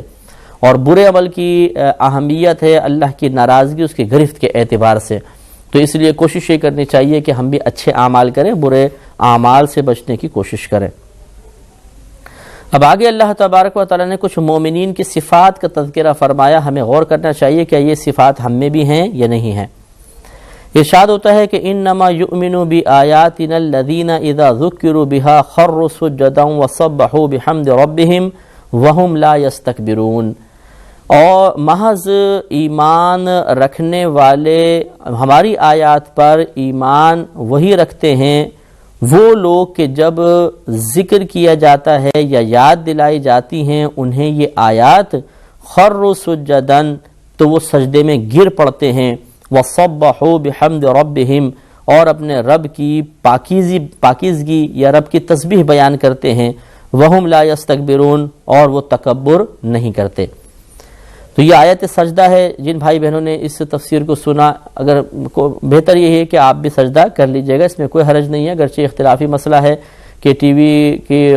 آواز پر آیت اگر سنیں، مطلب ٹی وی پر یا ریڈیو پر، تو کیا اس سے سجدہ تلاوت واجب ہوتا ہے کہ نہیں ہوتا، اختلافی مسئلہ ہے۔ لیکن میں ہمیشہ یہ عرض کرتا ہوں کہ بہتر ہے کہ سجدہ کرنے میں کوئی بری بات نہیں، کیونکہ خود اللہ تعالیٰ مومنین کی صفات ذکر کر رہا ہے کہ جب ان کے سامنے ہماری آیات پڑھی جاتی ہیں تو وہ اللہ کی بارگاہ میں سجدے میں گر جاتے ہیں اور تسبیح پڑھتے ہیں اور تکبر نہیں کرتے ہیں۔ تو یہ ایک مومنانہ صفت ہے، اس میں کوئی حرج نہیں ہے۔ مزید صفات ذکر فرمائیں کہ تتجافا جنوبہم عن المضاجع، ان کی کروٹیں، ان کے پہلو، ان کی خوابگاہوں سے جدا ہوتی ہیں، یعنی رات میں اٹھ کے نماز پڑھتے ہیں، چاہے وہ تہجد کی نماز ہو، چاہے وہ صلاۃ اللیل، رات کے ویسے نوافل ہوں، وہ اٹھ کے پڑھتے ہیں۔ یدعون ربہم خوفا وطمعا، وہ پکارتے ہیں اپنے رب کو خوف میں اور امید میں، یعنی خوف کرتے ہوئے اور امید کرتے ہوئے۔ جب انہیں کسی چیز کا لالچ ہوتا ہے، امید ہوتی ہے، تب اللہ کو پکارتے ہیں، اللہ تعالیٰ یہ چیز ہمیں حاصل ہو جائے تو بہت اچھا ہے۔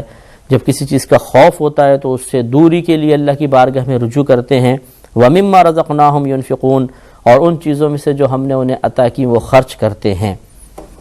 تو معلوم یہ ہوا کہ مومنین کی چند صفات ہیں۔ ایک بات تو یہ کہ جب ان کے سامنے اللہ تبارک و تعالیٰ کی آیات کا تذکرہ کیا جاتا ہے، آیات انہیں یاد دلائی جاتی ہیں، تو وہ سجدے میں گر جاتے ہیں۔ اس کا مطلب یہ نہیں ہے کہ جب بھی آپ یہ تفسیر سنیں آپ سجدے میں گر جائیں، جب بھی کوئی قرآن پاک کی آیت سنیں آپ سجدے میں چلے جائیں۔ مطلب کہنے کا یہ ہے کہ وہ ان کے مقابلے میں تکبر سے کام نہیں لیتے ہیں، بلکہ اطاعت کی طرف ذہن کا میلان کرتے ہیں، ذہن ان کا مائل ہوتا ہے، دل مائل ہوتا ہے فوراً اطاعت کی طرف، اور کوئی آیت سجدہ سنتے ہیں تو فوراً سجدہ تلاوت بھی کر لیتے ہیں۔ اور وہ تکبر نہیں کرتے. تکبر یعنی اپنے آپ کو بڑا نہیں سمجھتے. تکبر آپ کو بارہا بتایا کہ دوسرے کو حقیر و کمتر اور اپنے آپ کو اس سے افضل و اعلیٰ سمجھنے کا نام تکبر ہوتا ہے، اور یہ صفت اللہ تبارک و تعالیٰ کی ہی ہو سکتی ہے. بڑائی اسی کے لیے زیبا ہے. اگر ہم یہ بڑائی کا راستہ اختیار کرنے کی کوشش کریں گے تو قابل مذمت ہو جائیں گے. تو اس لیے تکبر جو نہیں کرتا اس میں گویا کہ ایک مومنانہ صفت موجود ہے، اور یہ اپنے رب کو ان کے پہلو خواب گاہوں سے جدا ہوتے ہیں، اور جب یہ رات کو اٹھ کے نمازیں پڑھتے ہیں تو اپنے رب کو خوف و امید کے درمیان پکارتے ہیں. تو کیا ہم بھی ایسا کرتے ہیں کہ نہیں کرتے؟ ہمیں اس پہ غور کرنا چاہیے. تو ویسے تو پورے سال ہی یہ کام ہونا چاہیے کہ ہم اٹھ کے نمازیں پڑھیں، لیکن کم از کم نبی کریم صلی اللہ علیہ وسلم کی حدیث پاک پر غور کریں کہ آپ نے ارشاد فرمایا کہ جس نے عشاء با جماعت پڑھی اور پھر صبح فجر با جماعت پڑھ لی تو اللہ تبارک و تعالیٰ اسے پوری شب عبادت کا ثواب عطا فرماتا ہے. یہ ثواب ہی حاصل کر لیں. اسی طرح رمضان کے اندر سحری کے لیے اٹھنا ہی ہوتا ہے، تو پورے رمضان ہم تہجد آرام سے پڑھ سکتے ہیں. اس کے علاوہ بھی عادت بنانے کی کوشش کریں کہ رات میں کبھی آنکھ کھل جائے فجر سے پہلے تو اٹھ جائیں فوراً. ضروری نہیں ہے کہ آپ روزانہ ہی تہجد پڑھیں. یہ غلط خیال ہے کہ جس نے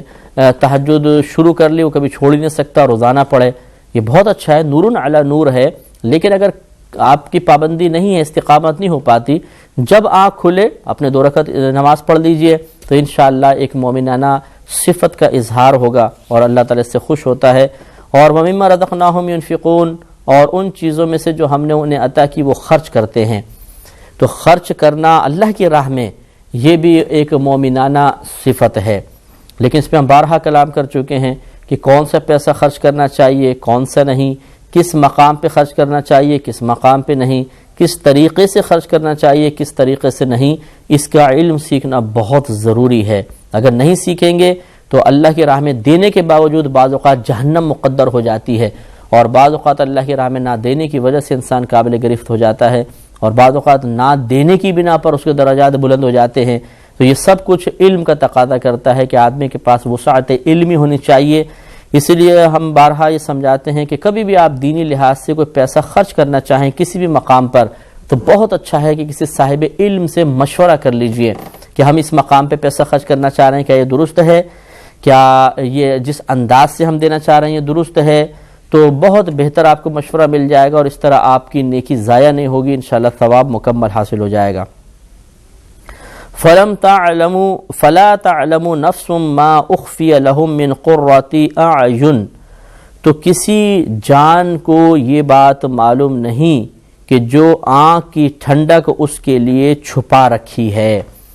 یعنی جو اللہ نے نعمتیں تیار کر رکھی ہیں جس سے اس کو دیکھ کے آنکھیں اس کی ٹھنڈی ہوں گی. آنکھیں ٹھنڈی ہونے سے مراد دل سکون پائے گا، طبیعت میں فرحت اور نشاط پیدا ہوگا. وہ کسی بھی نفس کو، کسی جان کو معلوم نہیں. اللہ تعالیٰ تو جانتا ہے، یا اس کی عطا سے اس کے حبیب کریم صلی اللہ علیہ وسلم نے باقاعدہ اپنی آنکھوں سے ان نعمتوں کو ملاحظہ کیا، اور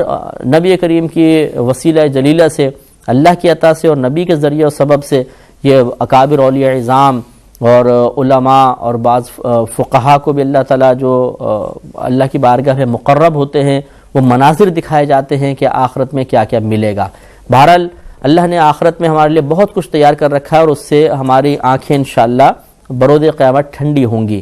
اور بخاری کی روایت بھی اسی طرف اشارہ کرتی ہے. نبی کریم صلی اللہ علیہ وسلم نے ارشاد فرمایا کہ اللہ تبارک و تعالی نے اپنے نیک بندوں کے لیے ایسی ایسی نعمتیں تیار کر رکھی ہیں کہ نہ کسی آنکھ نے ان کو دیکھا، نہ کسی کان نے ان کے بارے میں سنا، نہ کسی کے دل میں ان چیزوں کا خیال گزرا. یعنی ایسی نئی نئی چیزیں اللہ تعالیٰ پیدا فرما کے اللہ نے جمع کر کے رکھی ہوئی ہیں کہ جن کی نظیر اس دنیا میں نہیں مل سکتی ہے. وہاں جائیں گے اور دیکھیں گے تو عقل حیران ہو جائے گی. اللہ سے دعا ہے کہ اللہ تعالیٰ ہم سب کو اس مقام پر جا کر ان نعمتوں سے لطف اندوز ہونے کی توفیق عطا فرمائے.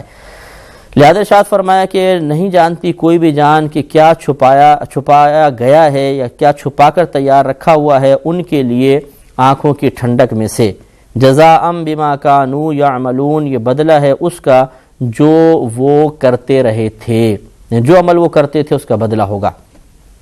تو پھر میں وہی دائرہ ادب میں رہ کر ان لوگوں سے پوچھوں گا جو یہ کہتے ہیں کہ جی عمل کی کوئی اہمیت نہیں، عمل کرو نہیں کرو نہ کرو، اللہ تعالیٰ کو عمل کا محتاج ہے. تو یقینی سی بات ہے کہ عمل ہم اس لیے نہیں کر رہے کہ اللہ تعالیٰ ہمارے عمل کا محتاج ہے، یا اس کو ہمارے اعمال کی ضرورت ہے، یا ہمارے عمل سے اس کو کوئی ذاتی فائدے حاصل ہو رہے ہیں، بلکہ ہم تو عمل اس لیے کر رہے ہیں کہ اللہ تبارک و تعالیٰ نے ہمیں عمل کا حکم دیا ہے کہ عمل کرو، اور اللہ تعالیٰ اسی کا بدلہ آخرت میں عطا فرمانے کا بارہا تذکرہ فرما رہا ہے، لہٰذا عمل بیکار نہیں ہے، اللہ کی بارگاہ میں عمل کی بہت ہی زیادہ اہمیت ہے۔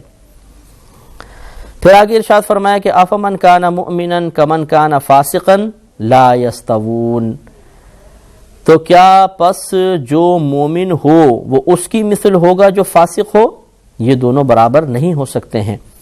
تو ایک مرتبہ حضرت علی رضی اللہ تعالیٰ عنہ کا ولید بن عقبہ سے کوئی ایسا مناظرہ ہو گیا۔ ولید بن عقبہ کافر تھا اور یہ بڑی عمر کا تھا، حضرت علی رضی اللہ تعالیٰ عنہ چھوٹی عمر کے تھے، تو جب کوئی بات چلی تو ایک دم دونوں طرف سے ذرا تیزی آ گئی، تو ولید بن عقبہ نے کہا تم جانتے نہیں ہو میں بوڑھا ہوں، تم سے زیادہ عمر رکھتا ہوں، تم سے زیادہ تیز زبان والا ہوں، تم سے زیادہ میں مہارت رکھتا ہوں، تم سے زیادہ مجھے تجربہ ہے۔ تو حضرت علی رضی اللہ تعالیٰ عنہ نے فرمایا کہ تمام چیزیں اپنے مقام پر، لیکن تو فاسق و کافر ہے اور میں مسلمان اور مومن ہوں۔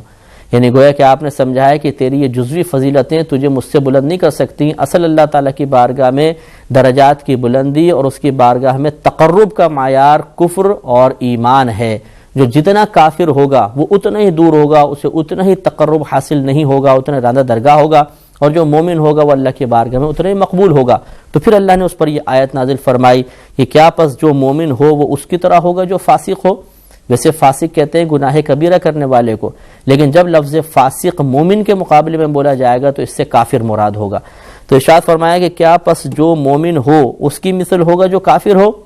لا یستوون، یہ دونوں برابر نہیں ہو سکتے۔ مومن اعلیٰ درجہ رکھتا ہے اور کافر ادنا درجہ رکھتا ہے۔ میں دائرہ میں رہ کے پھر یہ عرض کرتا ہوں ان سادل اور بھولے بھالے مسلمانوں سے جو بڑے بھول پن میں آ کے سوال کرتے ہیں کہ ذرا یہ تو بتائیے، اگر ایک کافر ساری زندگی انسانیت کی خدمت کرتا رہا، اس نے کروڑوں ڈالر لوگوں غریبوں کے اندر تقسیم کر دیے، تو کیا وہ جنت میں نہیں جائے گا؟ کیا وہ جہنم میں جائے گا؟ اللہ تعالیٰ نے اس آیت میں واضح طور پہ اس کا جواب دیا ہے کہ مومن مومن ہوتا ہے، کافر کافر ہوتا ہے، دونوں کبھی برابر نہیں ہو سکتے ہیں۔ تو ایسا کیسے ہو سکتا ہے کہ مومن جنت میں جائے اور کوئی کافر حالت کفر کے باوجود جنت میں چلے جائے؟ یہ دونوں برابر نہیں ہو سکتے ہیں، ایک جنت میں جائے گا اور دوسرا ضرور جہنم میں جائے گا۔ اما الذين آمنوا وعملوا الصالحات فلهم جنات المأوى نزلا بما كانوا يعملون۔ سبحان اللہ، پھر وہی بیان ہے، وہی تکرار ہے، اسی طرف بار بار توجہ دلائی جا رہی ہے کہ بہرحال وہ جو ایمان لائے اور انہوں نے نیک اعمال کیے، پس ان کے لیے جنات المأوى، مأوى کہتے ہیں ٹھکانہ، ٹھکانے کے باغات ہیں، یعنی رہائش کے لیے ان کے لیے باغات ہیں۔ نزلاً، یہ مہمانی ہے، اللہ تعالی کی طرف سے ایک انعام ان کے لیے تیار کر رکھا گیا ہے، بما كانوا يعملون، اس سبب سے جو وہ کرتے رہے تھے۔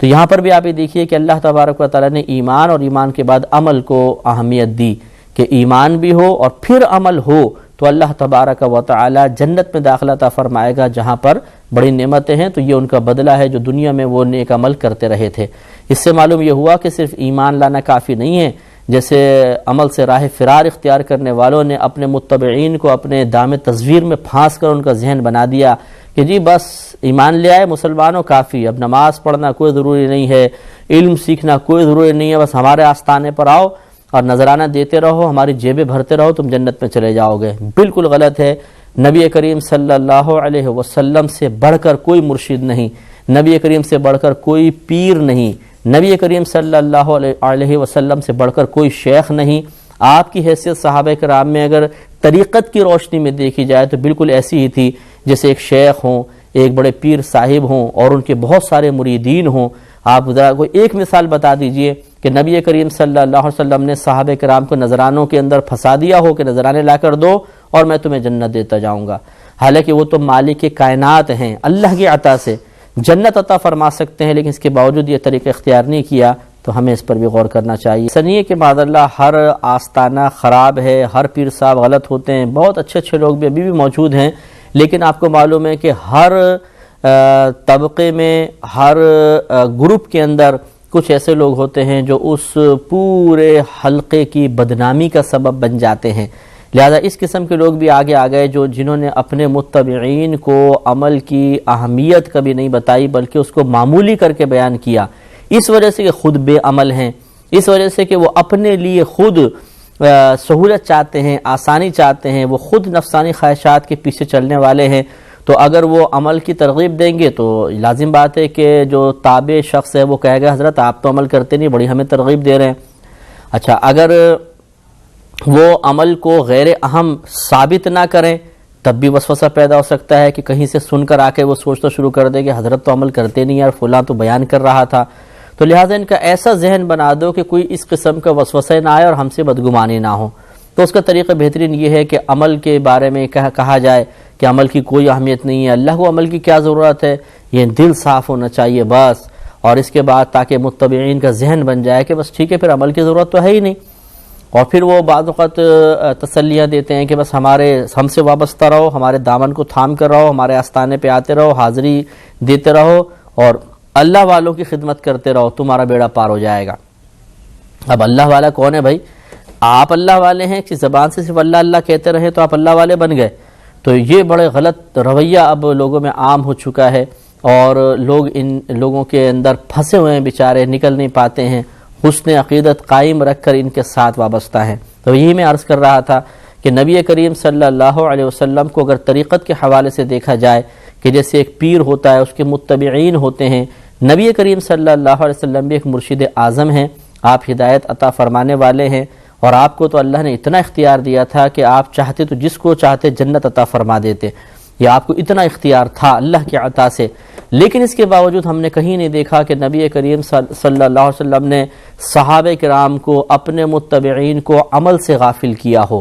نہیں، بلکہ نبی کریم کی عادت کریمہ تو یہ کہ 40 سال تک خود عمل کیا، اس کے بعد اللہ تعالیٰ کے حکم سے اعلان نبوت فرمایا، اور پھر آخری وقت تک یعنی دنیا سے پردہ فرما جانے تک آپ نے عمل میں کوتاہی نہیں کی، بلکہ آپ کا عمل ترقی پاتا رہا، اور آپ بلکہ بے عملی کو دیکھ کر رنجیدہ ہوتے تھے، برا محسوس فرماتے تھے، صحابہ کرام کو آداب سکھاتے تھے، انہیں عمل کی ترغیب دیتے تھے۔ یہ ہے طریقت۔ تو بعض لوگوں نے معاذ اللہ اپنی بے عملی کو بنیاد بناتے ہوئے اور اپنے خطاؤں پر، اپنی کوتاہیوں پر، اپنے نقائص پر پردہ ڈالنے کے لیے یہ مقولہ بھی کہا کہ یہ طریقت اور ہوتی ہے، شریعت اور ہوتی ہے۔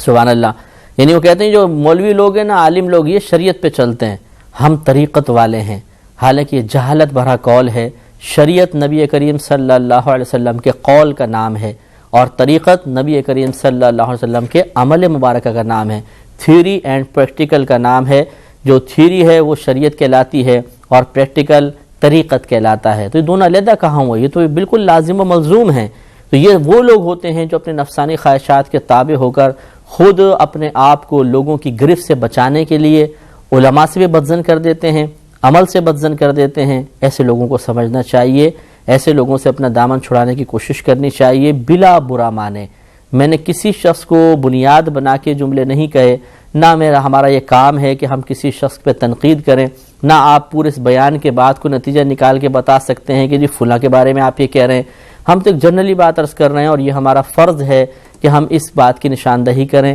اور ان لوگوں کو دھوکے سے بچنے کی ترغیب دیں کہ جو بیچارے سادہ لوہی میں پھنسے ہوئے ہیں، تاکہ میدان معاشر میں آپ ہمیں نہ پکڑ سکیں کہ جی آپ کو جب موقع ملا تھا تو آپ نے کیوں نہیں بتایا۔ تو یہ ہم آپ کی خدمت میں دائرہ ادب میں رہ کر عرض کر رہے ہیں، ان باتوں میں ایک دفعہ توجہ ضرور کیجئے گا۔ تو دیکھیے قرآن میں اللہ نے عمل کو بہت زیادہ اہمیت دی ہے، ایمان کے بعد عمل کا اکثر تذکرہ فرمایا ہے، اس کو نظر انداز نہیں فرمایا۔ تو ہم کیسے کر سکتے ہیں؟ آگے شاید فرمایا وَأَمَّا الَّذِينَ فَسَقُوا، اور بہرحال وہ جو فسقوا فاسق ہوئے۔ ابھی میں نے آپ کو ایک ضابطہ رسول بتایا کہ جب ایمان کے مقابلے میں فسق کا تذکرہ ہوگا، مومن کے مقابلے میں فاسق کا لفظ ذکر کیا جائے گا، تو اس فسق سے کفر اور فاسق سے کافر مراد ہوتا ہے ایمان کے مقابلے میں جب ہوگا۔ لہذا اوپر فرمایا تھا اما الذین آمنوا، اب یہاں فرمایا واما الذین فسقوا، تو اب ہم یہ نہیں کہیں گے بہرحال وہ جو گناہ کبیرہ کرنے والے ہیں جو فاسق ہیں، کیونکہ فاسق کا اطلاق بعض اوقات مسلمان پر بھی ہوتا ہے جو گناہ کبیرہ کرنے والا ہو، لیکن جب یہ لفظ فاسق ایمان مومن کے مقابلے میں آئے گا تو کفر مراد ہوتی ہے، یہ کافر مراد ہوتا ہے، لہذا اس کا ترجمہ کافر والے کریں گے۔ وَأَمَّا الَّذِينَ فَسَقُوا، اور بہرحال وہ جو کافر ہوئے، فمأواہم النار، تو ان کا ٹھکانہ جہنم ہے۔ کلما ارادوا ان یخرجوا منہا، جب بھی وہ ارادہ کریں گے کہ وہ نکلیں، باہر نکلیں، منہا اس جہنم سے، اعیدوا فیہا، لوٹا دیا جائے گا انہیں اسی جہنم میں، وقیل لہم، اور کہا جائے گا ان کے لیے، ذوقوا عذاب النار، کہ تم چکھو دوزخ کے عذاب کو، الذی کنتم بہ تکذبون، وہ دوزخ کا عذاب کہ جس کو تم دنیا میں جھٹلاتے رہے تھے۔ تو یہ صحیح حدیث میں اس کی پوری کیفیت بیان ہوئی کہ نبی کریم صلی اللہ علیہ وسلم نے ارشاد فرمایا کہ کافر کو جہنم میں پھینکا جائے گا تو ہزارہ میل کی گہرائی میں ڈال دیا جائے گا، وہ وہاں آگ میں تپے گا، جلے گا بہت زیادہ، تو اس کو ایک پہاڑی سی نظر آئے گی، اور اس کو ایسا محسوس ہوگا کہ اس پہ اگر میں چڑھ جاؤں گا تو شاید جہنم سے باہر نکل جاؤں گا، تو وہ پوری محنت کے ساتھ اس پہ چڑھے گا، بہت، اور عذاب ہوتے رہیں گے مختلف قسم کے، جہاں سے گزرے گا عذاب ہوتے رہیں گے، حتیٰ کہ اسے یہ امید بندھ جائے گی کہ شاید اب میں باہر نکل جاؤں گا۔ لیکن یہ تو اللہ کی طرف سے ایک سزا ہوگی کہ اتنی مشقت برداشت کر کے جب وہ بالکل قریب پہنچے گا تو پھر فرشتے اس کو دھکا دیں گے اور وہ پھر جہنم کی گہرائی میں گرے گا۔ تو چڑھنے کی مشقت اور گرنے کی دہشت ہی علیحدہ ہے، اور بیچ میں جو عذابات ہوتے رہیں گے وہ بالکل علیحدہ ہیں، اور یہ اس وجہ سے ہوگا کہ وہ دنیا میں اس عذاب کو بھلا بیٹھے تھے، اس کی تکذیب کرتے تھے اور کہتے تھے کوئی عذاب نہیں ہے۔ تو اسی لیے ہم بار بار یہ عرض کرتے ہیں کہ ایک لمحے کے لیے اس کتاب پر توجہ کریں، یہ بڑی حق کتاب ہے۔ اس کی حقانیت کی سب سے بڑی دلیل یہ ہے کہ دنیا میں کوئی ایک کتاب اس کے مقابلے میں ایسی لا کر بتا دیجئے کہ پوری دنیا میں اس کے مضامین ایک جیسے ہوں، اس میں زور زیر کی بھی غلطی نہ ہو، اور چھوٹے چھوٹے بچوں کو وہ حفظ ہو جاتی ہو۔ کوئی بھی ایسی کتاب نہیں۔ اس کتاب کا اللہ کی طرف سے کمال ہے کہ اللہ تعالیٰ کا یہ کلام جو 6666 آیات پر مشتمل ہے کم و بیش، اور ہماری مادری زبان بھی نہیں ہے، ہر ایک عربی اللسان تو نہیں ہوتا، لیکن اس کے باوجود 6 سال کے بچوں کے سینوں میں یہ پورا قرآن حفظ ہو جاتا ہے، اس لیے کہ اس کی حفاظت کا وعدہ اللہ کی طرف سے ہے، اور پوری دنیا مل کر بھی اگر چاہے کہ اس میں زبر زیر پیش کی غلطی پیدا کر دے وہ نہیں کر سکتے ہیں، اتنا یہ ایکوریٹ کتاب ہے، ایسی یہ زبردست اس کی حفاظت کا اہتمام کیا گیا ہے کہ نبی کریم صلی اللہ علیہ وسلم کے زمانہ اقدس سے لے کر آج تک تقریباً 1500 سال گزر چکے ہیں، اس میں ایک نقطے تک کی تبدیلی نہیں آ سکی ہے۔ یہ تمام دلائل اس طرف اشارہ کر رہے ہیں، ہمیں جھنجھوڑ رہے ہیں، ہمیں شعور فراہم کر رہے ہیں کہ ذرا سوچو، ذرا غور کرو، ایک ایسی کتاب اس دور میں موجود ہے کہ جس میں کوئی تبدیلی نہیں ہو سکتی ہے، چھوٹے چھوٹے بچوں کو حفظ ہو جاتی ہے۔ کوئی اس کے مقابلے میں کسی بھی مذہب کی کتاب ایسی بتا دیں جو ان کے بڑے بڑے علماء کو بھی حفظ ہو، بچے تو دور کی بات ہے، بڑے بڑے ان کے جو عالم ہیں، ان کے بڑے جاننے والے، ان کو حفظ ہو، کوئی ایک بھی لا کر بتا دیجئے، نہیں بتا سکتے۔ یہ چیلنج ہے قرآن پاک کا بہت بڑا، یہ حفظ ہو جائے گی۔ 6 سال کے بچے، 5 سال کے بچے، بلکہ بعض اوقات تو اللہ کی عطا سے ہمارے ہاں 4 سال کے بچے اس پوری کتاب کو حفظ کر لیتے ہیں، حالانکہ یہ ان کی مادری زبان نہیں ہے، یہ عربی زبان ہے۔ ہم اردو بولنے والے ہیں، بہت سے سندھی، کوئی پنجابی بولنے والا ہے، مختلف زبانیں ہیں، یہ ہماری مادری زبان نہیں ہے، لیکن پھر بھی یہ ہمارے سینوں میں محفوظ ہو جاتی ہے، جس سے ہمارا ایمان اور پختہ ہوتا ہے کہ اگر یہ کسی انسان کا کلام ہوتا تو یقیناً یہ یاد نہیں ہوتا۔ اسی لیے ہمیں عام کلام یاد نہیں ہوتے، ہماری اپنی مادری زبان اردو کا اگر 16 صفحے کا ایک پتلا سا رسالہ ہمیں دے دیا جائے اور کہا جائے کہ اس کو لفظ بلفظ آپ یاد کر کے سنا دیجئے، اگر کتنا بھی رٹا لگا کر ہم یاد کر لیں گے 2 دن بعد ہی نکل جائے گا اور ترتیب بھول جائے گی۔ یہ کتاب ایسی عظیم کتاب ہے کہ اس کی 6666 آیات ہیں تقریباً، اور یہ ہمارے بچوں کے حفظ ہو جاتی ہے۔ اس لیے یہ سب سے پہلے اس پر اگر غور و تفکر ہو جائے کہ یہ ایک حق کتاب ہے، جو کہتی ہے وہ بالکل سچ کہتی ہے، کیونکہ اس کی حفاظت کا وعدہ ایک ایسی ذات نے کیا ہوا ہے کہ جو ذات پوری کائنات کی خالق ہے، پوری کائنات کی مالک ہے، پوری کائنات میں رزق تقسیم کرنے والی ہے، وہ نہ تھکتی ہے، نہ سوتی ہے، نہ کھاتی ہے، نہ پیتی ہے، نہ اس کی کوئی اولاد ہے، اس کا کوئی مقابلے میں نہیں ہے، تو پھر یہ بات غلط کیسے ہو سکتی ہے؟ جب یہ یقین کامل حاصل ہوگا، پھر جب ہم کوئی بات پڑھیں گے تو دل پر اثر کرے گی، دل کی دنیا بدلے گی، کیونکہ یقین کامل جب انسان کو حاصل ہو جاتا ہے، اور خصوصاً جب کسی نقصان کے پہنچنے کا یقین کامل ہوتا ہے تو کیفیات ضرور بدلتی ہیں۔ جیسے میں بارہا یہ مثال دیتا ہوں کہ اگر آپ کی گورنمنٹ یہ اعلان کر دے کہ آج رات 3 بجے زبردست زلزلہ آئے گا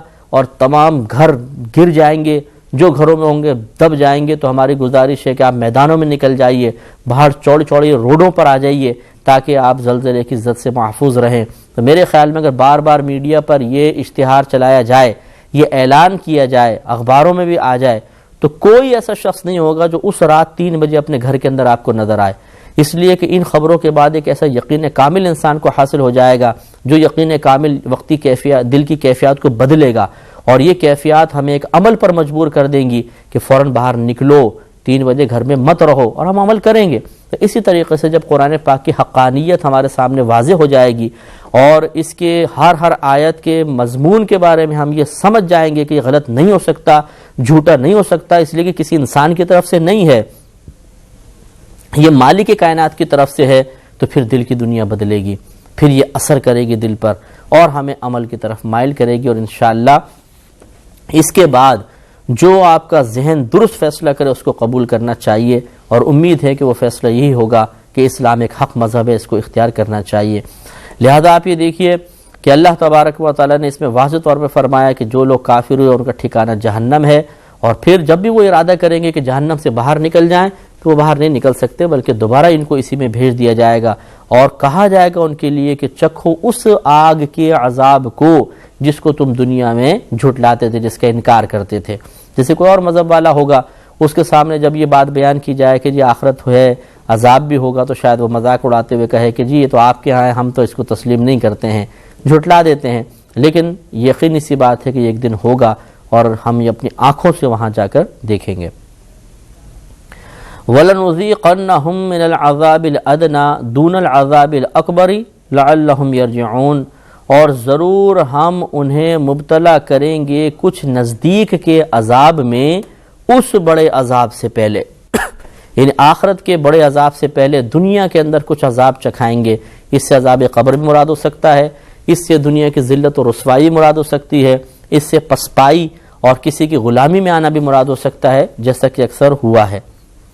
لعلہم یرجعون، تاکہ وہ لوٹ آئیں، تاکہ وہ غور و تفکر کریں، تاکہ ان کو عبرت اور نصیحت حاصل ہو اور وہ دین کی طرف، اللہ کی طرف مائل ہو جائیں۔ ومن اظلم ممن ذکر بآیات ربہ، اور اس سے بڑھ کر ظالم کون کہ جسے اس کے رب کی آیت یا آیات کی نصیحت کی گئی، یاد دلائی گئی، ثم اعرض عنہا، پھر اس نے ان آیات سے منہ پھیر لیا، تو اس سے بڑھ کر ظالم کون؟ تو دیکھیے ابھی ہم آپ کو کتنی محبت اور پیار سے یہ بات سمجھا رہے ہیں کہ یہ قرآن پاک حق کتاب ہے، اس کی آیات کے مضامین جو بھی ہیں وہ ضرور ہوں گے، اس لیے کہ اللہ کی طرف سے ہیں، ہماری طرف سے نہیں، کسی انسان کی طرف سے نہیں، کسی مخلوق کی طرف سے نہیں ہیں، بلکہ خالق کی طرف سے ہیں۔ تو اللہ نے ارشاد فرمایا کہ جو اس کے باوجود ان کو جان کر جب اسے ان کی نصیحت کی جائے، یہ باتیں سمجھائی جائیں، اور وہ پھر بھی منہ پھیر لے کہ میں ان کو نہیں مانتا ہوں، تو فرمایا اس سے بڑھ کر ظالم کون ہوگا۔ انا من المجرمین منتقمون، اور پھر آخر میں بہت ہی سخت جملہ اللہ تبارک و تعالی نے ارشاد فرمایا جو دلوں کو ہلا دینے والا ہے کہ بے شک ہم مجرمین سے بدلہ لینے والے ہیں، کہ جو یعنی ہماری آیات کا پھر انکار کرے، ہماری آیات کو تسلیم نہ کرے، ہماری آیات سے منہ موڑے، ہماری آیات کی تکذیب کرے، ہماری آیات کو معاذ اللہ جھوٹا قرار دے، تو اس کو پھر چھوڑا نہیں جائے گا، اس سے آخرت میں بدلہ لیا جائے گا کہ کیوں تم نے اللہ تعالیٰ کی ان آیات کا انکار کیا تھا۔ یہاں تک بیان فرمایا کہ اللہ تعالیٰ نے پھر حضرت موسیٰ علیہ السلام کا مختصر سا تذکرہ فرمایا۔ ارشاد ہوتا ہے کہ وَلَقَدْ آتَيْنَا مُوسَى الْكِتَابَ، اور ضرور بے شک ہم نے موسیٰ کو کتاب عطا فرمائی، کتاب سے مراد توریت۔ فَلَا تَكُنْ فِي مِرْيَةٍ مِّن لِقَائِهِ، تو تم اس کے ملنے میں شک نہ کرو، اس کے ملنے میں شک نہ کرو، مراد یہ ہے کہ اس بات میں شک نہ کرو کہ توریت موسیٰ علیہ السلام کو ملی تھی، شک نہ کرو، یقینی سی بات ہے کہ ملی تھی۔ یا یہ ہے کہ تم موسیٰ علیہ السلام سے ملنے میں شک نہ کرو کہ یوں شک کرنے لگ جاؤ کہ پتہ نہیں موسیٰ تھے بھی کہ نہیں تھے، نہیں وہ ضرور تھے، اور ان سے تمہاری ملاقات بھی ہوگی۔ اور نبی کریم صلی اللہ علیہ وسلم نے باقاعدہ آپ سے سفر معراج میں ملاقات بھی فرمائی۔ ویسے تو انبیاء علیہ السلام کے احوال آپ اور میں نہیں جانتے کہ کیا کیا مطلب جو روحانی طور پہ ان کے معاملات ہوتے ہیں، ان کی ملاقاتیں ہوتی ہوں گی، بیٹھتے ہوں گے، سب کچھ ہے، لیکن باقاعدہ جو منقول ہے وہ یہی ہے کہ نبی کریم سفر معراج پہ تشریف لے گئے تو موسیٰ علیہ السلام سے باقاعدہ ملاقات کی۔ تو معلوم یہ ہوا اللہ تعالیٰ یہ بیان فرمانا چاہ رہا ہے اس کا مقصود یہاں پر یہ ہے کہ یہ دونوں باتیں حق ہیں، موسیٰ علیہ السلام بھی موجود ہیں، انہیں توریت بھی ضرور دی گئی ہے، اور موسیٰ علیہ السلام سے آخرت میں ملاقات بھی ہوگی۔ وَجَعَلْنَاهُ هُدًى لِبَنِي إِسْرَائِيل، اور بنایا تھا ہم نے انہیں ہدایت بنی اسرائیل کے لیے۔ تو یا تو توریت یہاں مراد ہوگی یا موسیٰ علیہ السلام، کیونکہ وَجَعَلْنَاهُ ہم نے بنایا اسے، ہدن لبنی اسرائیل ہدایت بنی اسرائیل کے لیے۔ تب ہو یعنی اسے سے مراد کون ہے؟ یا تو توریت یا حضرت موسیٰ علیہ السلام۔ تو پھر مطلب یہ ہو جائے گا کہ ہم نے توریت کو بنی اسرائیل کے لیے ذریعہ ہدایت بنایا، یا ہم نے موسیٰ علیہ السلام کو بنی اسرائیل کے لیے ہادی بنا کر بھیجا، دونوں مفہوم ہو سکتے ہیں۔ پھر ارشاد فرمایا کہ وَجَعَلْنَا مِنْهُمْ أَئِمَّةً يَهْدُونَ بِأَمْرِنَا لَمَّا صَبَرُوا، اور ہم نے بنایا ان بنی اسرائیلیوں میں سے کچھ امام، یہدون بامرنا جو ہدایت دیتے تھے ہمارے حکم کی، لما صبروا جب انہوں نے صبر کیا، وکانوا بآیاتنا یوقنون اور وہ ہماری آیات پر یقین رکھتے تھے۔ تو کتنے نفیس بات دیکھیے اس میں کہ اللہ تبارک و تعالی نے بنی اسرائیل میں سے چند لوگوں کو امام بنایا، یعنی لوگوں کا مقتدا و پیشوا بنا دیا، ان کو قوم کا رہنما بنا دیا، قوم کے لیے قابل تعظیم بنا دیا، اور پھر وہ جیسے ایک پیر ہوتے ہیں، ایک شیخ ہوتا ہے، ایک عالم ہوتا ہے، فقیہ ہوتا ہے، ایک واعظ ہوتا ہے، اور قوم اس کے تابع ہوتی ہے، ایسا اللہ نے بعض لوگوں کو بنا دیا۔ کس وجہ سے؟ ایک بات تو یہ وَكَانُوا بِآيَاتِنَا يُوقِنُونَ جو آخر میں فرمایا کہ وہ اللہ کی آیات پر یقین رکھتے تھے، اس کا مطلب ہے کہ انہیں آیات کا علم تھا، تو وہ عالم لوگ تھے۔ تو جو عالم ہوگا اور پھر وہ اللہ تعالیٰ کی طرف سے دین کی راہ پر آنے والے، دین کی راہ میں آنے والے مصائب اور آلام پہ صبر و تحمل بھی کرے گا، تو ضرور اللہ تبارک و تعالیٰ سے مقام و مرتبہ عطا فرماتا ہے اور وہ ہدایت کا سبب بن جاتا ہے۔ تو اس سے اشارہ ہے اس طرف کہ بہت سے ہمارے بہن بھائی ایسے ہوتے ہیں جو دین کی طرف مائل ہوتے ہیں، کسی دینی ماحول کی طرف آتے ہیں، لیکن انہیں لوگوں کی طرف سے شدید مخالفت اور دنیاوی رسم و رواج کی طرف سے شدید رکاوٹ، اور دنیاوی ماحول جو مختلف قسم کے ہوتے ہیں، آفس کا ماحول، فیکٹری کا، اسکول کا، کالج کا، ان ماحولوں کی طرف سے شدید مزاحمت کا سامنا کرنا پڑتا ہے۔ تو ان کے لیے یہ بہترین آیت ہے کہ اگر وہ اس پر صبر و تحمل کا مظاہرہ جاری رکھیں، اپنا ٹیمپو لوز نہ کریں، اپنا بلڈ پریشر ہائی نہ کریں، اپنی ہمت کو نہ چھوڑیں، ہمت ترک نہ کریں، صبر و تحمل کرتے رہیں اور ساتھ ساتھ علم بھی سیکھتے رہیں، تو ایک وقت ایسا ضرور آئے گا کہ اللہ تبارک و تعالیٰ آپ کو بھی آپ کے قریب رہنے والوں کے درمیان ایک درجہ امامت عطا فرما دے گا۔ درجہ امامت سے مراد ہے ایک مقام اور مرتبہ، لوگوں کی نگاہوں میں آپ کی تعظیم پیدا ہو جائے گی، وہ آپ کی تعظیم کریں گے، آپ سے متاثر ہوں گے، آپ کے قول ان کے لیے باعث ہدایت ہونا شروع ہو جائیں گے، وہ آپ کو اپنا بڑا تسلیم کر لیں گے۔ ایک وقت ضرور ایسا آئے گا، لیکن اس کے لیے یہ دو چیزیں، ایک علم حاصل کرنا اور دوسرا صبر و تحمل کا دامن نہ چھوڑنا، استقامت اور حکمت کے ساتھ آدمی کام کرے۔ آپ خود عمل کریں، پہلے عمل کرنے کے بعد اس پہ استقامت پذیر ہو جائیں، اس کے بعد دوسروں کو کہنا شروع کریں۔ اب ایسا ہوتا ہے کہ ہم 2 دن جوش میں آگے کوئی عمل اختیار کرتے ہیں اور بس ہم ہادی اعظم بننے کی کوشش کرتے ہیں اور سختی کے ساتھ گھر والوں کو تانے دینا شروع کر دیتے ہیں، تم جہنم میں جاؤ گے، تم کیا کرتے ہو، نماز نہیں پڑھتے اور یہ اور وہ ہے، اور خود جمعہ 8 دن ہوئے ہوتے ہیں۔ تو یقینی سی بات ہے کہ چونکہ ابھی ہمیں کچھ ہی دن ہوئے ہیں تو گھر والوں کو بھی شک و شبہ ہوتا ہے کہ شاید یہ کچھ عرصہ شوق و ذوق پہ چھوڑ دے گا، تو وہ ہماری بات کا اتنا اعتبار نہیں کرتے ہیں۔ پھر چونکہ ہم شروع سے ان کے ساتھ رہتے ہیں، انہیں ہماری علمی حیثیت بھی پتہ ہوتی ہے کہ ایک ہفتے کے اندر اس نے کتنا سیکھ لیا ہوگا جو آج آ کے بڑا ہمیں دین سکھانے کی کوشش کر رہا ہے، تو لہٰذا آپ کی باتیں، مختلف باتیں ان کے لیے اتنی مستند نہیں ہوتی ہیں، انہیں آپ کی باتوں سے وہ اطمینان اور اعتماد حاصل نہیں ہوتا ہے جو ایک طویل عرصے تک دینی فیلڈ میں رہنے والے کی بات میں ان کو محسوس ہوتا ہے۔ تو لہٰذا پہلے ایک ان کو اطمینان دلوانا ہے، اپنی شخصیت سے متاثر کرنا ہے۔ اس کے لیے آپ عملی نمونہ دیکھیے کہ نبی کریم نے 40 سال تک، اللہ کا حکم ہی تھا، 40 سال تک اعلان نبوت نہیں فرمایا، عمل کیا۔ جب آپ کے عمل کی اہمیت، آپ کی شخصیت کا ایک اچھا اثر لوگوں کے دل میں راسخ ہو گیا تو اعلان نبوت فرمایا۔ ہمیں بھی یہی کرنا ہوگا. جو بھائی اور بہن دین کی طرف مائل ہوں آپ فوراً ہی ایک دم علم ہدایت اٹھا کر گھر والوں کے پیچھے نہ پڑ جائیے. سب سے پہلے آپ علم سیکھتے جائیے اور اپنے عمل کو مضبوط سے مضبوط تر کرتے جائیے. جب آپ استقامت حاصل کر لیں، اور اس کے لیے کم از کم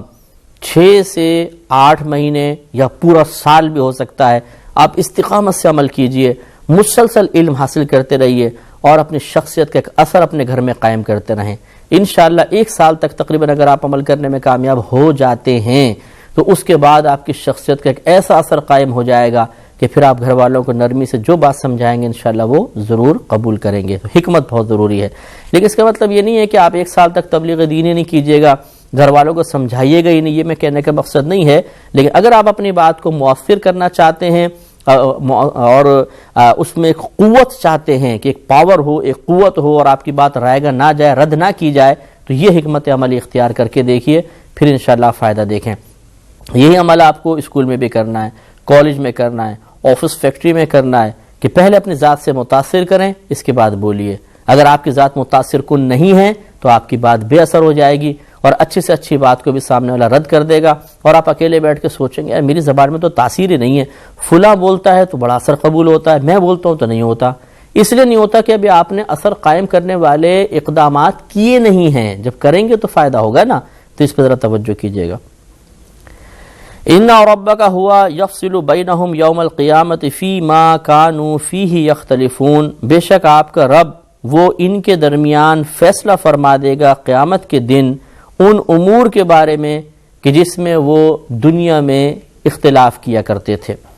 تو یہ جتنے بھی مطلب بنی اسرائیلی گزرے یا 2 بھی فرقے گزرے ہیں کہ جو آپس میں مختلف چیزوں میں جھگڑتے تھے، ایک حق تھا ایک باطل تھا، تو اللہ تبارک و تعالی برود قیامت ان کے درمیان فیصلہ فرما دے گا. آگے ارشاد فرمایا کہ اولم یہدی لہم کم اہلکنا من قبلہم من القرون، کیا انہیں اس بات کی طرف ہدایت نہ ہوئی کہ ہم نے ان سے پہلے کتنی قوموں کو ہلاک کر دیا. یمشون فی مساکنہم، یہ کافر ان کے گھروں میں چلتے پھرتے ہیں. ان فی ذالک لآیات، بے شک اس میں ضرور نشانیاں ہیں. افلا یسمعون، تو کیا یہ سنتے نہیں ہیں. تو اس میں بڑے نفیس انداز سے اللہ تبارک و تعالی نے ارشاد فرمایا کہ ان کو اس بات کی طرف ہدایت کیوں نہیں حاصل ہوتی کہ ایک ذات ایسی موجود ہے کہ جب اس کا کہنا نہ مانا جائے تو وہ ہلاکت اور بربادی میں مبتلا کر دیتی ہے. اور وہ اس طریقے سے ہدایت حاصل کرنی تھی کہ یہ جو کفار کے قافلے تھے یہ مختلف علاقوں میں جا کے تجارت کرتے تھے. تو جب یہ قافلے وہاں سے گزرتے تھے ان قوموں کے پاس سے کہ جن پر عذاب نازل ہوا، تو ان کے عذاب کے آثار اب بھی موجود تھے. تو یہ بعض اوقات ان بستیوں کے درمیان سے نکل کر جاتے تھے. تو اللہ تبارک و تعالیٰ نے یہی اشارہ فرمایا کہ کیا جب وہاں سے گزرتے ہیں اور آپس میں باقاعدہ یہ باتیں ہوتی ہیں کہ یہ دیکھو پہلے ایک بستی تھی اس پر عذاب نازل ہوا. عذاب سے مراد وہ اللہ کا عذاب نہیں کہتے تھے تو یوں ضرور کہتے تھے کہ بھئی ان پر دیکھو پتھر نازل ہوئے تھے مر گئے، یہ زمین میں دھس گئے تھے یہ لوگ. تو باقاعدہ ایک تصور تو تھا کہ ہاں یہ قوم جو ہے کسی اجتماعی آفت کی وجہ سے ہلاک ہوئی ہے، اجتماعی طور پہ ہلاک ہو گئی ہے، کوئی آسمانی آفت ناگہانی آفت کی بنا پر ہوئی ہے. تو اللہ تعالیٰ نے فرمایا ان کو اس بات پر کیوں ہدایت نہیں ہوتی کہ یہ آفت خود بخود نہیں آئی بلکہ ان قوموں کو ان کے برے اعمال اور گندے افعال کی بنا پر اس میں مبتلا کیا گیا ہے. تو پھر ان کو ہدایت حاصل کرنی چاہیے، ان کھنڈرات سے ان نشانات کو دیکھ کر عبرت حاصل کر کے اسلام کی طرف مائل ہونا چاہیے. اور اس میں یہ جو کھنڈرات وغیرہ ان میں ضرور نشانیاں ہیں، اللہ تعالیٰ کی ذات کی موجودگی کی نشانیاں، اس کی قدرت، اس کی عظمت، اس کی وسعت علمی کے بارے میں نشانیاں موجود ہیں اگر ہم غور و تفکر کریں اور دیکھیں اور سوچیں تب. لیکن افلا یسمعون، تو کیا وہ سنتے نہیں ہیں، یعنی ان باتوں کو سنتے نہیں ہیں، غور و تفکر نہیں کرتے، ہدایت حاصل نہیں کرتے، یہ ان کا برا فعل ہے. تو اس لیے مسلمانوں کو بھی چاہیے کہ آپ جہاں سے بھی گزریں اپنے لیے کوئی نہ کوئی عبرت کا سامان ضرور ڈھونڈیں، ضرور ڈھونڈنے کی کوشش کریں. آپ دن میں کم از کم یہ عادت بنا لیجئے کہ روزانہ پورے دن میں کم از کم میں ایک چیز سے عبرت تو ضرور حاصل کروں گا یا عبرت حاصل کرنے کی نیت سے اس پہ غور و تفکر کروں گا. مثال کے طور پہ آپ روڈ سے گزر رہے ہیں اور آپ نے دیکھا کہ روڈ کے کنارے فقیر بیٹھا ہوا بھیک مانگ رہا ہے، دھوپ اس پہ پڑ رہی ہے، پسینے پسینے ہو رہا ہے. اور ذلت کے ساتھ سب کے سامنے ہاتھ پھیلا رہا ہے، یہ بھی مقام عبرت ہے۔ آپ ایک لمحے کے لیے سوچئے، تھوڑی دیر کے لیے آنکھیں بند کر کے سوچنا شروع کر دیں، لیکن روڈ پہ نہیں سوچنا شروع کر دیجیے گا، کہیں سائیڈ میں ہو کر سوچنا شروع کر دیجئے کہ اگر اس کی جگہ میں بیٹھا ہوتا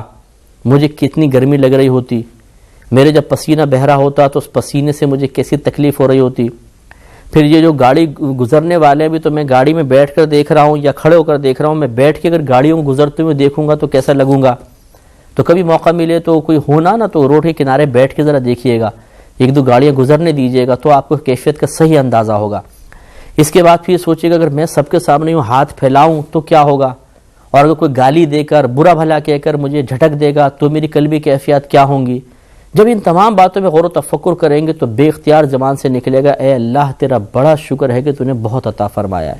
تیری بڑی کرم نوازی ہے کہ تو نے اس مقام ذلت سے بچا لیا، اس ہوس اور لالچ سے بچا لیا کہ جس نے اس فقیر کو باوجود کثرت مال کے اس ذلت کے اختیار کرنے پر مجبور کر دیا ہے، تیرا بڑا کرم ہے کہ تو نے اس ہوس سے بچایا ہوا ہے۔ تو یہ آپ کو ایک گویا کہ عبرت حاصل ہو گئی، یہ آپ کے ذہن کو روشن کرے گی، آپ کے دل کو نور بخشے گی، آپ کو اللہ کے قریب کرے گی اور اللہ تعالیٰ کی نعمتوں کی موجودگی کا احساس دلوائے گی۔ اسی طرح یہ ایک دن جیسے آپ نے کر لیا بس ٹھیک ہے کافی، چلے ایک دن غور و تفکر کافی، اگلا دن آئے پھر کسی اور چیز پہ غور و تفکر کر لیں۔ مثال کے طور پہ کوئی اپاہج جا رہا ہے، کوئی لنگڑا ہے، بعض اوقات آپ نے دیکھا ہوگا کہ ایک سائیکل سی ہوتی ہے جس میں ہاتھ سے بیچارے وہ ٹانگیں معذور ہوتے ہیں، ہاتھ سے چلا رہے ہوتے ہیں، اور جب وہ چڑھائی پہ چڑھتی ہے تو الامان والحفیظ، میں نے بہت دفعہ یہ منظر دیکھا ہے، کیا اذیت اور تکلیف ہوتی ہے کہ اتنی طاقت لگانی پڑتی ہے، اور پھر بیچارے وہ بالکل ملتجی ہوتا ہے، گزرنے والوں کی طرف اپنی اس کی نگاہیں التجا کر رہی ہوتی ہیں کہ اے پاؤں کی نعمت حاصل کرنے والے بھائیوں، ذرا مجھ غریب پر بھی رحم کرو۔ اور یہ مشقت والا جو سفر ہے، چڑھائی ہے، یہ ایک ہاتھ یا دو ہاتھ کی طاقت سے میں پورا نہیں کر پا رہا ہوں، ذرا دھکا تو دے دینا۔ تو کچھ لوگ پھر رحم کھا کے اس کو دھکا دیتے ہیں۔ تو چڑھتے ہوئے اتنی مشقت، اچھا اترتے ہوئے پھر ڈر کہ ایک دم اسپیڈ زیادہ ہو گئی، گاڑی الٹ گئی تو کیا ہوگا۔ پھر وہ بیچارے ملتجی ہوتے ہیں کہ کوئی ایسا بریک بھی بعض اوقات ہوتی ہے، بعض اوقات نہیں بھی ہوتی ہے، تو پھر ملتجی ہوتے ہیں کوئی ہمیں آہستہ آہستہ پکڑ کے ذرا آہستہ آہستہ ڈھلان سے اتروا دے۔ اچھا پھر ہمارے جیسے اب تعمیراتی سلسلہ کراچی میں، خصوصاً کراچی میں چل رہا ہے، گڑھے بھی ہیں، روڈیں بن رہی ہیں، اسپیڈ بریکرز بھی ہیں، پتھر پڑے ہوئے ہیں، روڈیں جیسے بنتی تو پتھر ڈال دیے جاتے ہیں۔ اب ایسے شخص کو اس روڈ سے گزرنا ہے، آپ سوچئے کتنی عبرت ہو، کتنی اس کو اذیت ہوگی، کتنی تکلیف ہوگی۔ یہ ہمارے لیے مقام عبرت ہے کہ ہمارے پاس ٹانگیں ہیں، ہم ایک سواری کو چلا سکتے ہیں، ہم آسانی سے گزر کے اس روڈ کو کراس کر رہے ہیں، لیکن یہ کتنی مشقت میں ہے۔ تو جب آپ یہ سوچیں گے تو پھر بے اختیار وہی بات ہے کہ زبان سے نکلے گا، اللہ تیرا بڑا کرم ہے کہ تو نے نعمت عطا فرمائی۔ میں نے حکایات سعدی میں یہ روایت پڑھی تھی، شیخ سعدی رحمۃ اللہ علیہ خود اپنے بارے میں بیان فرماتے ہیں کہ ایک مرتبہ تنگ دستی کا دورہ تھا، میرے پاس جوتے نہیں تھے تو میں ننگے پیر جا رہا تھا، تو جب میں نے اطراف میں دیکھا تو لوگوں کے پاؤں میں جوتے تھے، تو میرے دل میں ایک دم جوتوں کی کمی کا احساس بیدار ہوا، اور دل میں خیال آیا کہ اے اللہ تو نے سب کو جوتے عطا فرمایا اور مجھے ان سے محروم رکھا ہے۔ یہ اعتراض کے طور پہ نہیں تھا، ویسی مطلب ایک احساس محرومی سا بیدار ہوا۔ کہتے ہیں اسی لمحے میری نگاہ ایک دم پڑی کہ میں نے دیکھا ایک شخص تھا جس کی دونوں ٹانگیں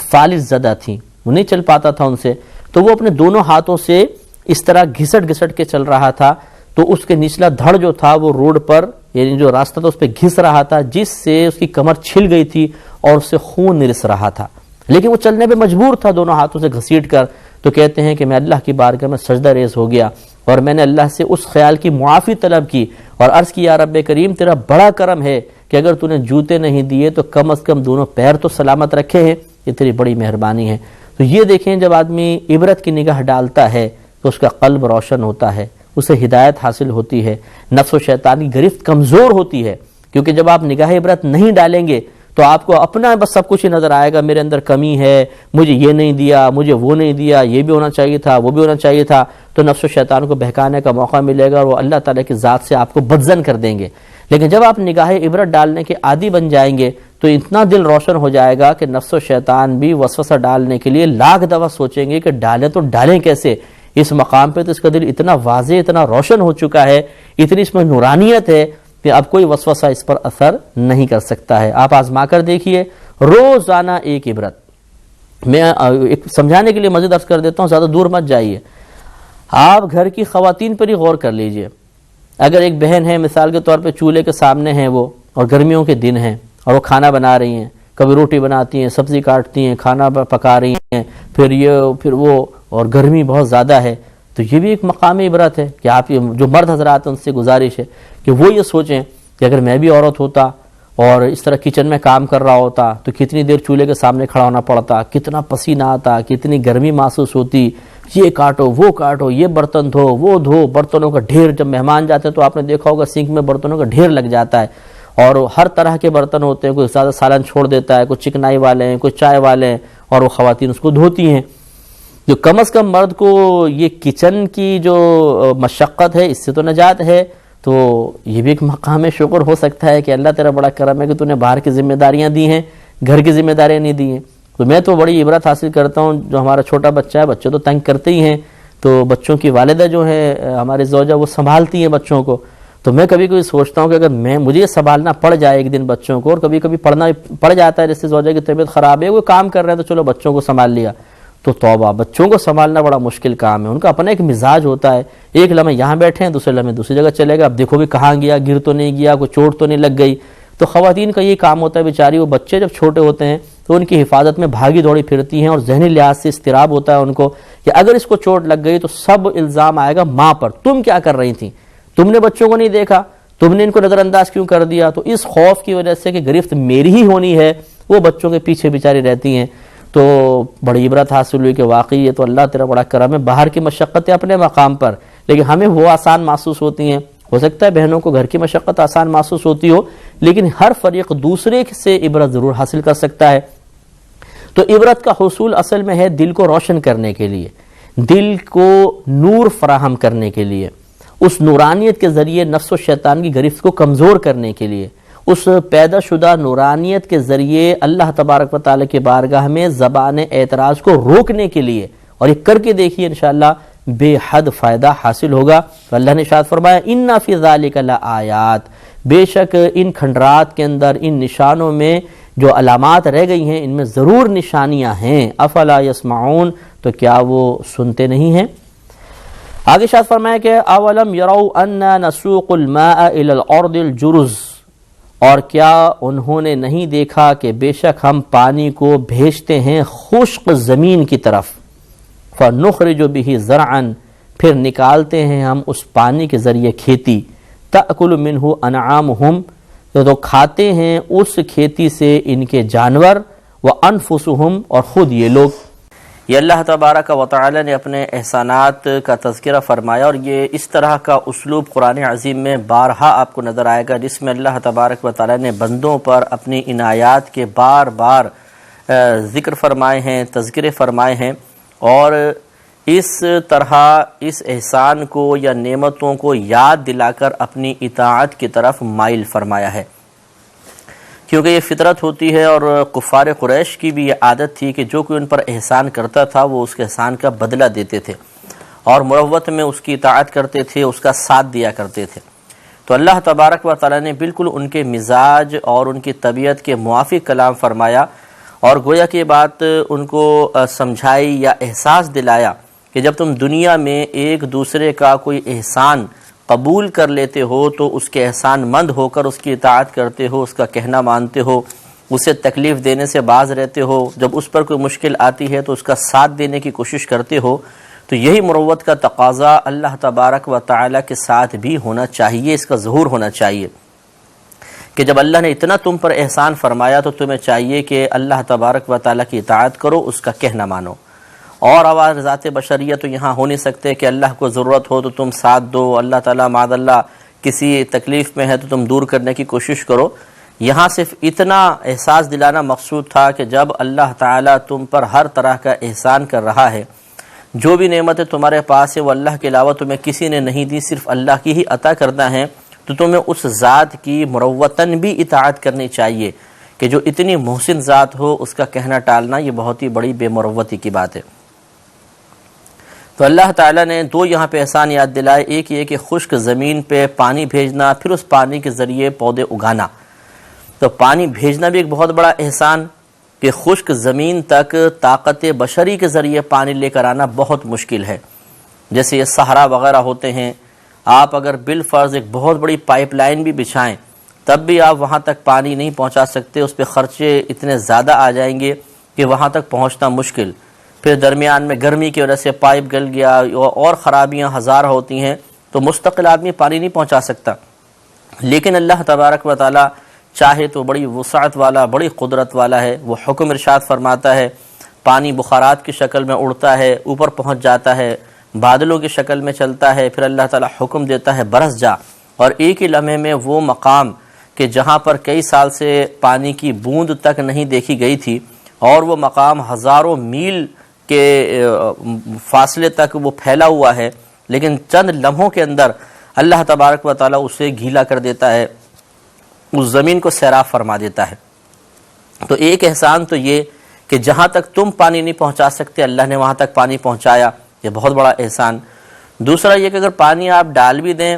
تو بعض اوقات آپ نے دیکھا ہوگا زمین کچھ بھی نہیں اگاتی ہے، اگتا ہی نہیں ہے، جیسے شور زدہ زمین ہوتی ہیں اور کئی زمینیں ہیں۔ یہ اللہ کا احسان ہوتا ہے کہ اللہ تبارک و تعالی زمین کو یہ قدرت عطا فرماتا ہے کہ وہ پودے اگاتی ہے۔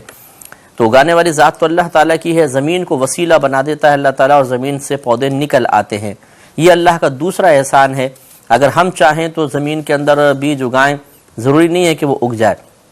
یہ اللہ کا کرم ہوتا ہے کہ وہ بیج زمین کے اندر سے نکلتا ہے اور باہر پہنچتا ہے، اور باقاعدہ پھر وہ پودے بنتے ہیں، درخت بنتے ہیں، پھل لگتے ہیں، یا اناج وغیرہ اگتا ہے اور ان سے انسان بھی کھاتے ہیں اور جانور بھی فیضیاب ہوتے ہیں۔ تو گویا کہ اللہ تبارک و تعالیٰ نے پانی